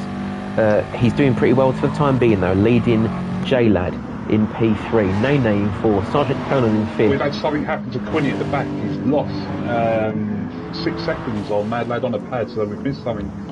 Either through the hairpin or through the S's. See if I can jump onto that. No, I think I'm way too far behind the play, unfortunately. That's happened quite a while ago. But Quinney, that's the last thing he needs to do, to be losing that much time to Mad Lad on a pad. We know he's going to go aggressive anyway, but even more so now, I'd have thought, because that's going to really put pace to his race. They're all fighting up the field though, looks like there. Wizards past Mad Lad, and we've got a huge train of cars here. Looks like Matthew Francis is now the cork in the bottle, unfortunately. Nene's gotten past him. Having said that, actually, he's on the grass. Matthew Francis is back past. Oh, but they are side by side. Another legendary Subaru Mitsubishi battle going on there. Oh, but Matthew Francis will be the victor for the time being. Trying to get involved as well. We've got a 5-way into 135R. Oh, I've got just the angle for it from the rear view of Matthew Francis. No, he's gone wide. He's going to let 1 car through, maybe 2 cars through. He's going to be steering clear of Chris Char, I can tell you that much for sure. And J-Lad makes it through weight as well. And Matthew Francis down from, that must have been what, 3rd to 5th, I think 2nd to 5th. He's going to be really gutted for that. But again, I think on the medium tyres, there's a bit of a bump there as well on J-Lad. Got medium tyres, he might be best off actually getting out of these fights and just saving the tyres. Yeah, or he could use them, obviously, because the fuel, you know, he's got to look at the fuel. He could be aggressive as he wants, because everyone is on the same amount of fuel. Get the aggression done out of the way. The guys that are on the soft tyres are going to burn through them quickly, so he's going to have the advantage before the first round of pit stops. Actually, I do make you right there, I suppose, with the fuel level being as low as it is for the start of the race. It'll make those mediums lighter, easier to manage through the corners, and as you say, those softs wear off, they start to hit the cliff. He will have that bit extra grip before they jump into the pit phase. So maybe, as you say, it is worth it going for it. He's at massive advantage now. He's over 3 seconds ahead of everyone. He needs to push as hard as he can to get away from the pad. But he's pushing very hard there. He's short shifting admittedly, but I think as well, as we've experienced with the BMW, where it does have quite a flat torque curve through almost the whole rev range, it probably is quite easy to short shift it and keep all of your power benefits. And as you say, he's putting them to good use with a 3.2 second gap over Sergeant Colon, who's next down in the Mazda. But again, that's no slouch in a straight line either. We've got Nene, who's picked up a penalty somewhere along the line. He's had to drop back 2 positions. Mad Lad on the pad and Matthew Francis against there. He's still got a tenth of it to drop, and having had quite a few penalties at Austria that was really not conducive to sportsmanship, we've now decided that all drivers have got one lap to get rid of their penalties. Nene dropping off a final tenth of it there, but they might be at the cost to the Great Wizard. Well. And he does indeed. They're taking down to P8 there for Nene, so he's got to keep it within the track limits to avoid losing any more places. He's going to attack back at the Great Wizard one more time, side by side down the hill, and I think that is a move made there for P7. Can he get it stopped though? Matthew Francis, what a move there on J-Lad. I did just see something there, that bright yellow Subaru going around the outside of someone. As well, taking a move as well. Oh, that is a man on the pad. They are all going for it there. I'm going to see if I can get a quick shot of what's happened in the first instance. So you can see Matthew there going for the inside move. J-Lad cuts it off, and Francis then ducks back underneath it. Very opportunistic, but they're both slow, and Mad Lad goes for a mad line around the outside and has the pair of them with their pants down. That is why we have our Mad Lad on the pad. They are too. He is indeed a crazy critter. He's in fourth place there. Matthew Francis, though, still doing very well, holding on at fifth. Again, one of only two drivers on the medium tyres, so you might well see the longevity of these mediums come into play later. He's not going to have the inherent race pace at the start, but with all the drivers pitting around him, he might well have the jump on them. We can see, though, that Nene's down to defend from J-Lad. We know that BMW really is a rocket in a straight line, as is the Great Wizard behind in the Audi, but no moves into turn one. They try and maybe make sure they don't bottle it before they head into the pit entry. Having said that, the jazz is very tight. Very early on to Mad Lad on the pad, obviously starting second from last in that race. Obviously, David gave up the position early, but he's already up to fourth and only 10 seconds behind the Tiddlywink now. That is indeed a great start from Mad on the pad, though. Not a great line, though, from J-Lo. Gets sideways through the chicane there. Wizard is going to move up the inside. They've seen an early stop from Chris R390 down in P10. 135, we've got Matthew Francis and Mad Lad making a move on each other. Oh, this is getting dicey indeed. I'll say just behind them you've got Wizard and Nene going for it as well. They jump on board with Mad Lad, see if Matthew's going to have a move. He's going to look at the inside indeed.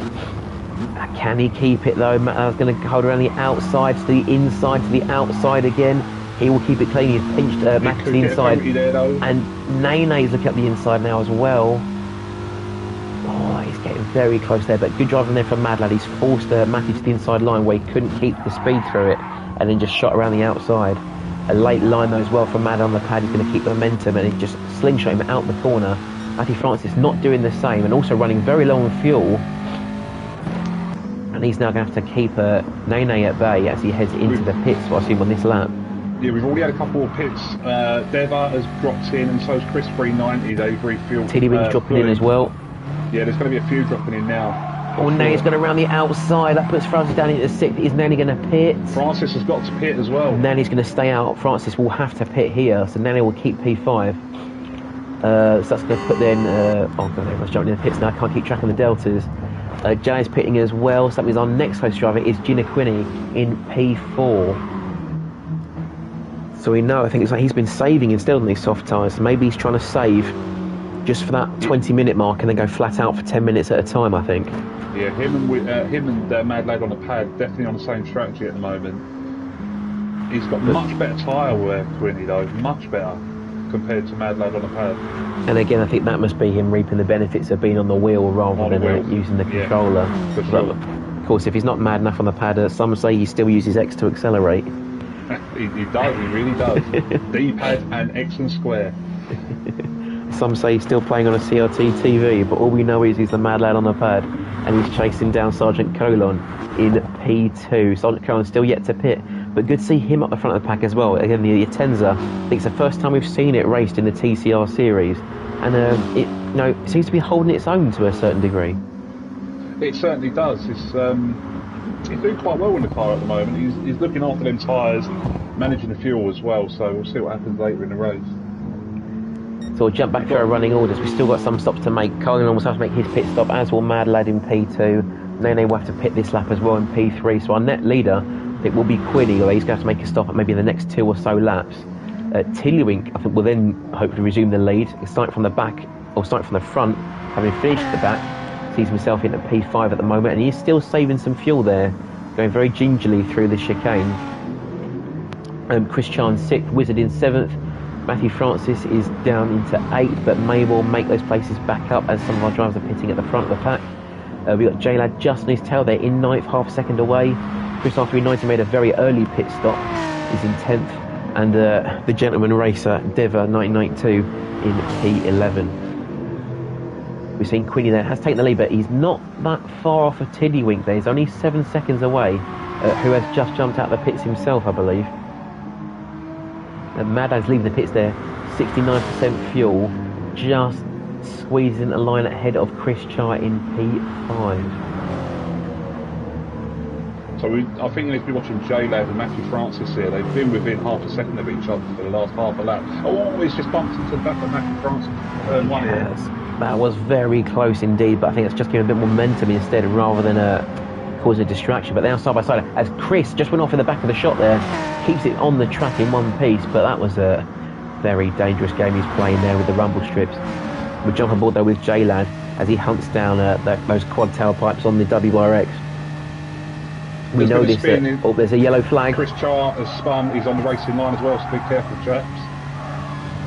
Let's see how he's still going to navigate around him. He's going to keep to the inside very courteously there. Good awareness from Chris Char.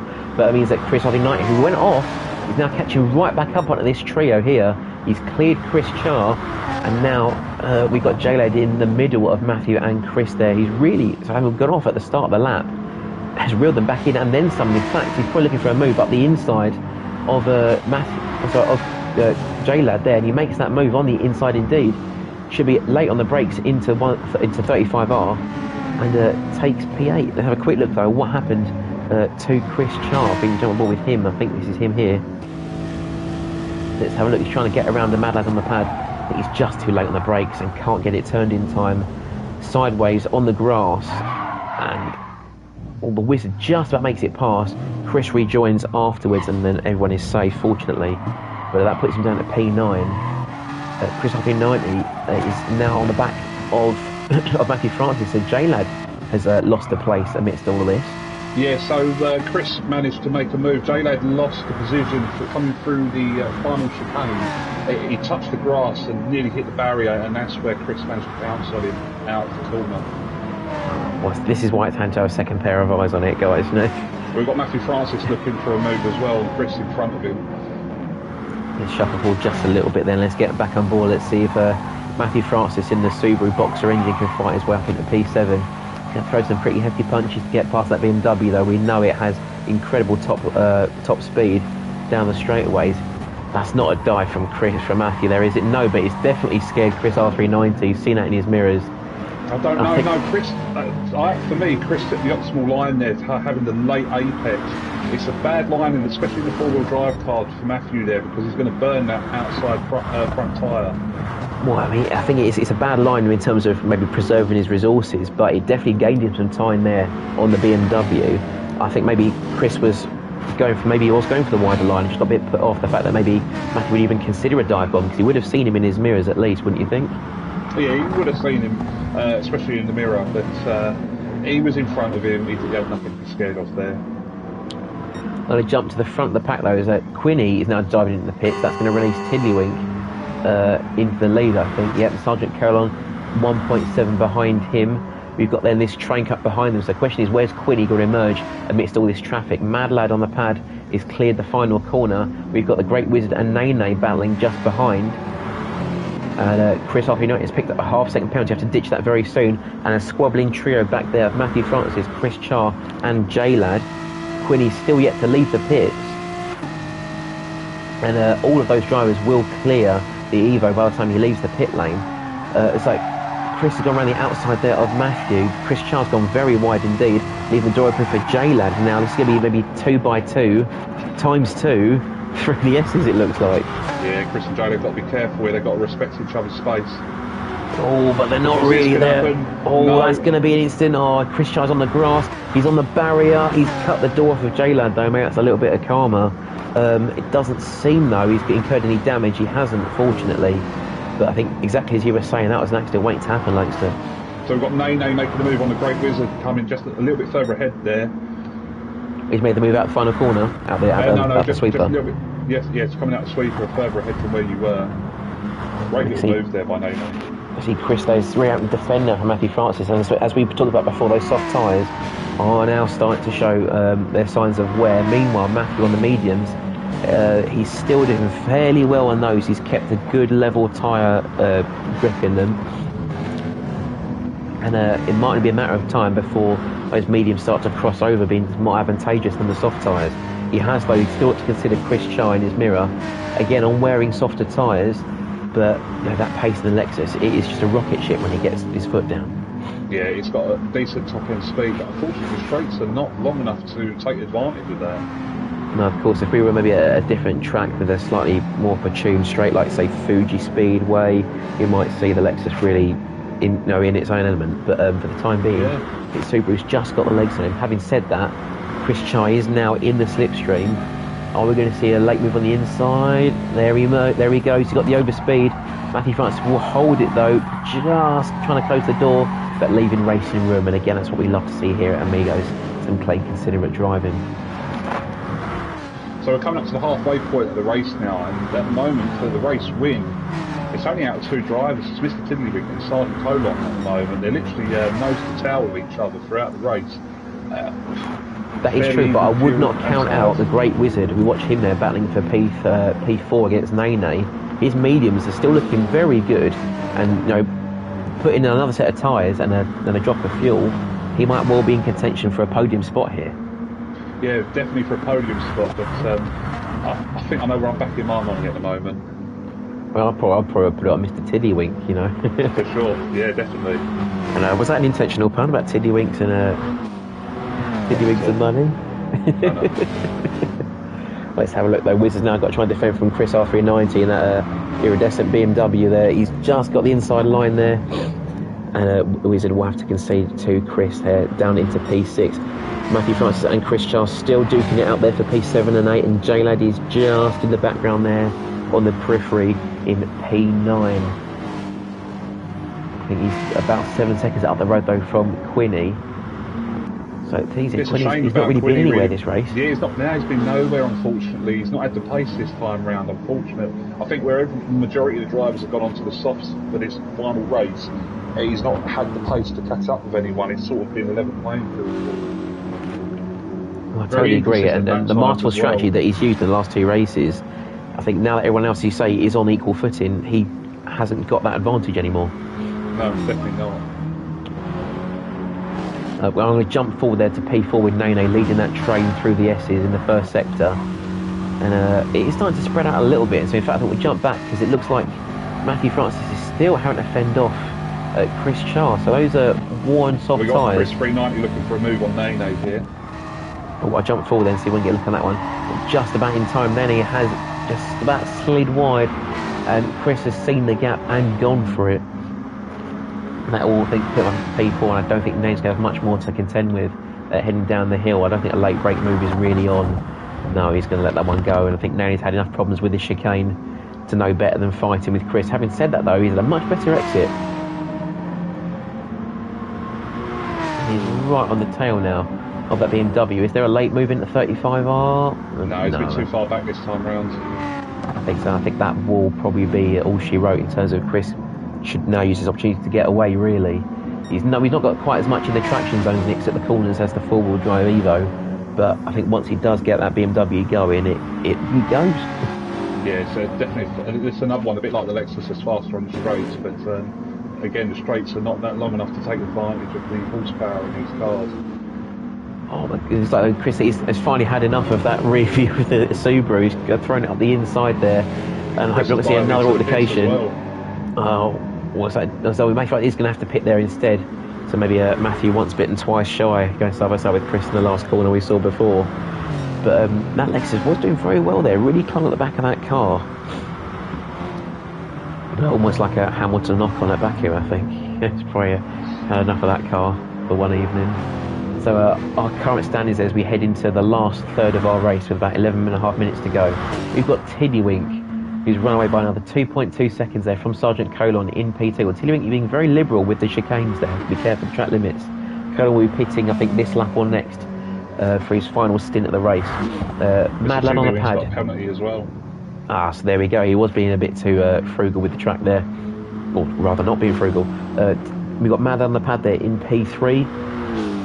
He kind of marooned by strategy for the time being, but maybe if he dives in now, a little top up of fuel, he might just see it through to the end. We've got Nene in P4 and the Wizard sneaking behind him in P5 through the chicane there.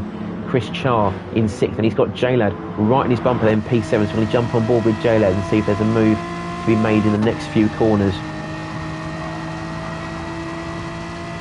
He's not quite got a run in, but he's that bit later on the brakes. There might just be a hint of contact there. It's very close, right underneath the diffuser there of the Lexus, but no dice for J-Lad to keep that one clean.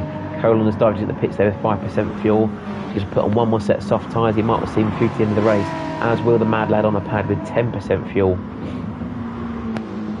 Has J-Lad got a run though on Chris Char at the final corner? Doesn't look like there will be one. He's maybe gone for that later apex and the slingshot exit. But again, that Lexus seems to be really good on corner exit, good on traction. And I think J-Lad's going to dive out of that battle and fight that one another time.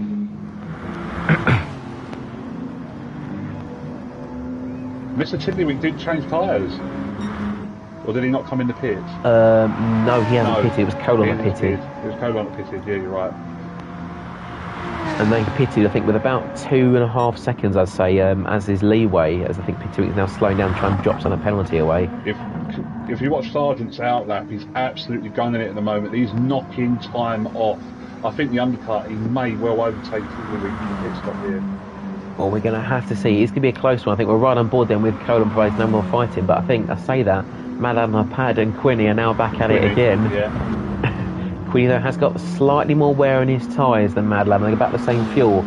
But again, with Mad Lad being on the controller, that's going to hinder him, I think, if they head through the more technical section of the Yamagima circuit. 3 seconds being out in front here. I think Sargent may have the move done. Of course, well, 3 seconds is a heck of a lot to try and gain back on a lap when you're both on fairly fresh tyres. This might well, as you say, see Sargent into the lead. I also do want to see where this is going to put Mad Lad and Quinny, because they're 33 seconds down. I don't think a pit stop will be 33 seconds, but with the warm tyres, we're going to have to see just about how much time they can gain on them. I think Mad's going to see that little ticker on the left with Tiddlywink in the pits, and he's going to want to put his foot down. Quinny's going to want to put his foot down. And I think it's going to be very close on the pit exit. If not for Sergeant Colon, then at least for Chris. Not for Chris, sorry, for Mad Lad and Quinny. We see Chris is going to have to dive in the pits right now. His tyres are absolutely shot. And they're definitely slick, I'll give him that much. Sergeant's taking the lead. But Tiddlywink is leaving the pits. He's cleared him by quite a way. As you said, those 3 seconds he's gained on the outlap have evolved into about 3.5 seconds lead on track.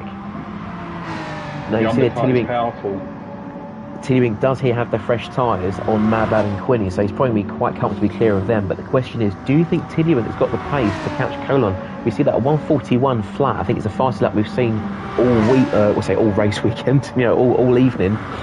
If these guys keep it clean throughout the rest of the race, it's going to be tight towards the very end, last lap of the race for sure. Tiddlywink's got slightly more fuel than what Sargent has, so he can push a little bit harder with the fuel.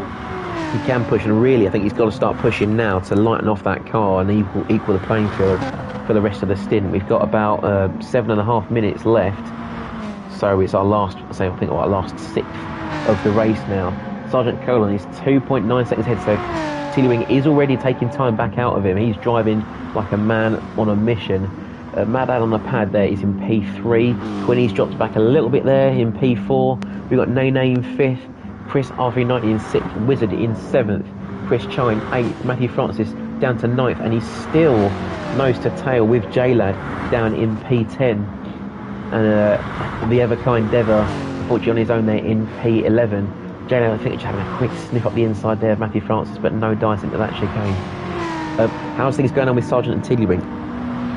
Yeah, so they're still same distance at the moment, between 3 and 3.5 seconds around the outlap here for Mr. Tiddlywink. He's only gaining on straights, but not by much. It's going to be tight. But I'll give a shout out to Quinny though. We were discussing earlier that it was a bit of a quiet race for him, but if he's going to go the rest of the way on these tyres and pull back the straight from being so far back. Indeed, he would have done very well then to recover up to P4 on what seemed like a fairly forlorn strategy. As that J-Lid's up the inside, finding now Matthew Francis. He's going to take that tight inside line. Matthew Francis is going to try and hold it around the outside, but J-Lad will take that one fairly easily up into P9, and Matthew now down into P10. He's in the slipstream, 4 and a 7 or 4.5 tenths back. But that's definitely not close enough to take a move into turn 1. So I think he's going to have some catching up to do as they head around the circuit. Also, again, on those medium tyres, this could still fall his way in the next 6 minutes. Yeah, for sure. The medium tyre wear is obviously so much better than the softs around here, especially on the outside tyres. I'll give it another couple of laps. Matthew Francis could possibly have to run on J-Lad here. Well, I think there will only be a more couple more laps. I think we've got about maybe 2.5 more laps left to go, I think, in this one. So it's going to be tight no matter what they do. But he's had a fantastic run through the chicane, and in fact he's going to go for it now on the inside. Maybe James has seen that one, run him a little bit more space, but he's still got the line heading out of the corner there. And Matthew Francis going to have to make another move, plan it a little bit more carefully. Maybe I think one thing we don't talk about much with the Progression League drivers is a lot of these moves seem to be very instinctive or opportune. There's not so much in terms of lining up the move in advance. How would you suggest that Matthew go about this move? By the time, force J-Lad into mistake, but J-Lad's a wily old fox now. He's been racing with us for a long time, so he knows how to defend and he knows how to attack as well. So he plants the car perfectly there against Matthew. So, I think even there for Matthew, it probably been worth knowing he could have gone for a wider line, later apex, and really throw that Subaru out the corner, but he seems to be maybe trying to throw him into a mistake instead. Yeah, for sure. Matthews, again, he's just got to learn and watch what the other guy's doing and then do the opposite. Yeah, I think it's about maybe buying his time, as you say, knowing where he's faster, where the BMW is faster, and make the gains in the right places and make them permanent. Yeah, see what I'm watching here, Matthews constantly taking an unnatural racing line, so he's not ever going to gain any time on Well, so we get a comment here from Urban Fire saying that the dream team on comms. Well, that's as high a compliment as I've ever been paid. So thank you very much, Urban Fire. And of course, it is a real privilege being alongside Lancaster tonight. And maybe another one for next week if he's free would be lovely. But yeah, for time sure. will tell. I'll look at my calendar, see what I can do. Thanks for having me. It's been a pleasure. Oh, likewise. So we're in our last 4 minutes now, so we've probably got another 2 laps or 3 laps left in the bank here. Colon still leads Tiddlywink. He has brought that gap down to 2.7, 2.8 seconds. J-Lad right now into 1:35. Oh, of course I've cut away from it and I've missed it. I'm going to jump back then. It's like J-Lad has shut the door on him. We'll jump back on to Matthew Francis though, because I think if he has a good run down the hill, but no, he's just run a little bit too wide at that last corner. Yeah, he keeps on trying to make the moves at the wrong point. He needs to pressurise him into the braking zones, not into the long sweeping bends where it's going to kill your tyre.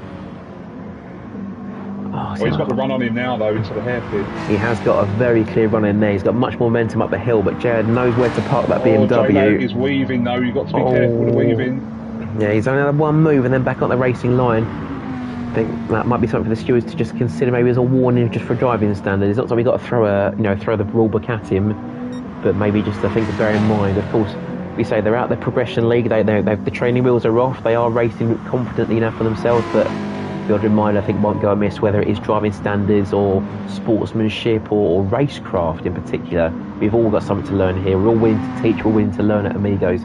Get involved. Discord link below. If this is an advertisement for good racing, I don't know what is. We've seen a fantastic display tonight, and there's more in the playlist you'll find this video added to later.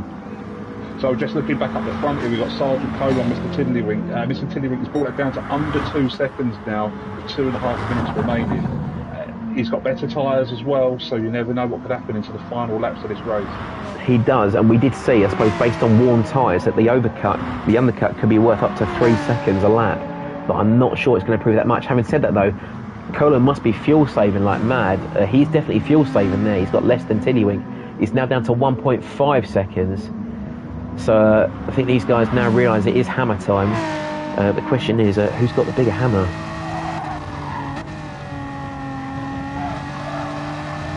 We can see that Colon running just that little bit extra wide there in the second to last corner. It's giving Tiddlywink another tenth or two heading into the last corner. And we see there's the ticker just heading past that 1:45 mark. So this will be the last lap of the race for our front runners. And has Tiddlywink got another second in the BMW to get past? This is going to be really close. I think I'm going to stay on board with these two then for the rest of this lap and just see if there's any more to be made from these guys. And why not get a bit of cockpit cam as well for the spectacle. Sargent's got to be careful here. He's gone out wide and off circuit. He has run very wide indeed. That's going to put dirt on his tyres and cost him time. Tiddlywink now down to half a second. This could be a fantastic recovery for him. Having re-thrown that second race on fuel, he's now going to be right up alongside that Atenza down the straightaway. Again, that Tenza just about has the legs thing in the straights, but where is he going to park it through the corner? Tiddlywink is going to look around the outside. That'd be a sensational move for the lead if he makes it stick. Goodness me, what a move from Tiddlywink. Sargent's mistake, he come from defending too hard into turn one. He didn't have to move over to try and cut him off. There was no need for it, and that's where he made the mistake for coming out too wide in the late apex for turn one, and Tiddlywink just gained all that time there. Well, we said it was going to need about a second in the bag, and that was quite a place to get it done. Well done, Tiddlywink, and again, extend that gap now to about 0.7 of a second. He's only got, what, 4 more corners left to go. And Colon will be absolutely kicking himself if he loses the race on that one move, and it looks like that is going to be the conclusion, unless we've cursed the final part of the track. Tiddlywink sends it straight over the curb there. Really aggressive line from him there. He's got to secure the win now. Yeah, just keep it nice and tidy. Don't pick up any penalties now on the win jaws. I think it's going to be it. And I think also, if I'm not mistaken, is that Matthew Francis and J-Led still going hammer and tong at the chicane? Yeah, it looks like it. Well, that's a win for Tiddlywink. Crossing the wing line, Sargent just behind. Mad Lad on the pad for third by looking at things there. What a fantastic race between those two, and that is indeed Mad Lad on the pad. He's not going to run out of fuel. He'll manage that into P3. A little shot slide over line as well. Quinny in fourth, a great race for him as well, as you said, managing that strategy very well indeed. We got J-Lad and Matthew Francis on full attack and defend on each other at the moment. So now he's going to take fifth, Chris in sixth, Chris Chine seventh, Wizard in eighth. Matthew Francis is back past J-Lad with plenty of fuel to spare. It looks like J-Lad will have some as well, but this is going to be all out into the last corner. Francis defending already, but he's gone a little wide of the apex there. J-Lad's going to clip it very tight. He's really pushed the BMW, but he's just pushed it too far. Oh no. Yeah, and I think I did the same thing in GT Fusion on Sunday night. I know exactly how that feels. I can only feel for the guy. He would have had the run as well. He just got too excited on the loud pedal and unfortunately spun out. But Matthew great Francis race in there. Will be counting his lucky stars. Let's see if I can quickly, while Deva's crossing the line, get a look at that move from Mr. Tiddlywink.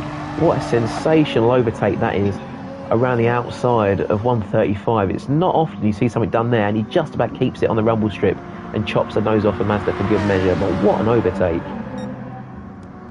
Yeah, it was a great move there.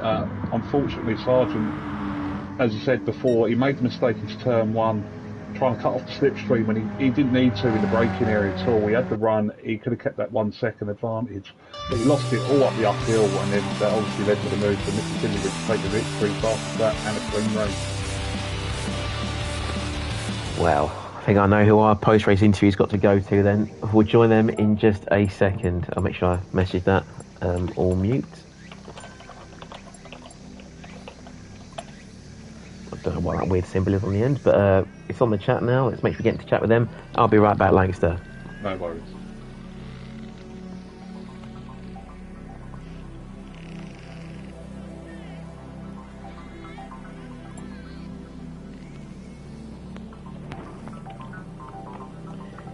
Good evening, one and all. Once again live on Amigos TV. Please do not swear. Mr. Tiddlywink, are you in the house? I am. I must say, in all the years I've been sim racing, I've not seen many moves quite as spectacular as that. If I were wearing a hat, I would doff it. Well, Tell me what's going through your mind as you're sat on the outside of that corner. I have no idea. Because I'm watching that battle unfolding thinking, he's just going to take him down the straightaway into the chicane. It's going to be an easy move. And that completely took my breath away. I mean, were you thinking of it as a desperation kind of move, or just line it up when it happens? No, desperation, pretty much. Trying to catch Sergeant Colon. Well, he did have a very convincing middle section of that race. He was by quite a way looking like he had the race win sewn up. Maybe just on the time management there. I think it was that off just at the first corner that probably was the death sentence, as it were. But especially after that second race where the fuel calamity you had, I think, chasing Sergeant Colon, that must be a real a real break in the clouds for you there with that win. I was not happy with myself on the second race, forgetting to pit. Deary me. And then third. What a race by everybody. Just it was fantastic race. A fantastic race as well. We saw great battling with J-Lad and Matthew Francis. We saw some fantastic battles going on in there as well. So again, to all of you that are listening to the party, thanks so much for another fantastic set of races. Really looking forward to doing this again next Monday night. I'm going to call it a night for you guys in the party then. So thanks for racing. We'll talk to you soon. Well done again, Mr. Tiddlywink. Yeah, cheers, Squid. No worries. And we'll jump back quick to Lancaster to say our farewells.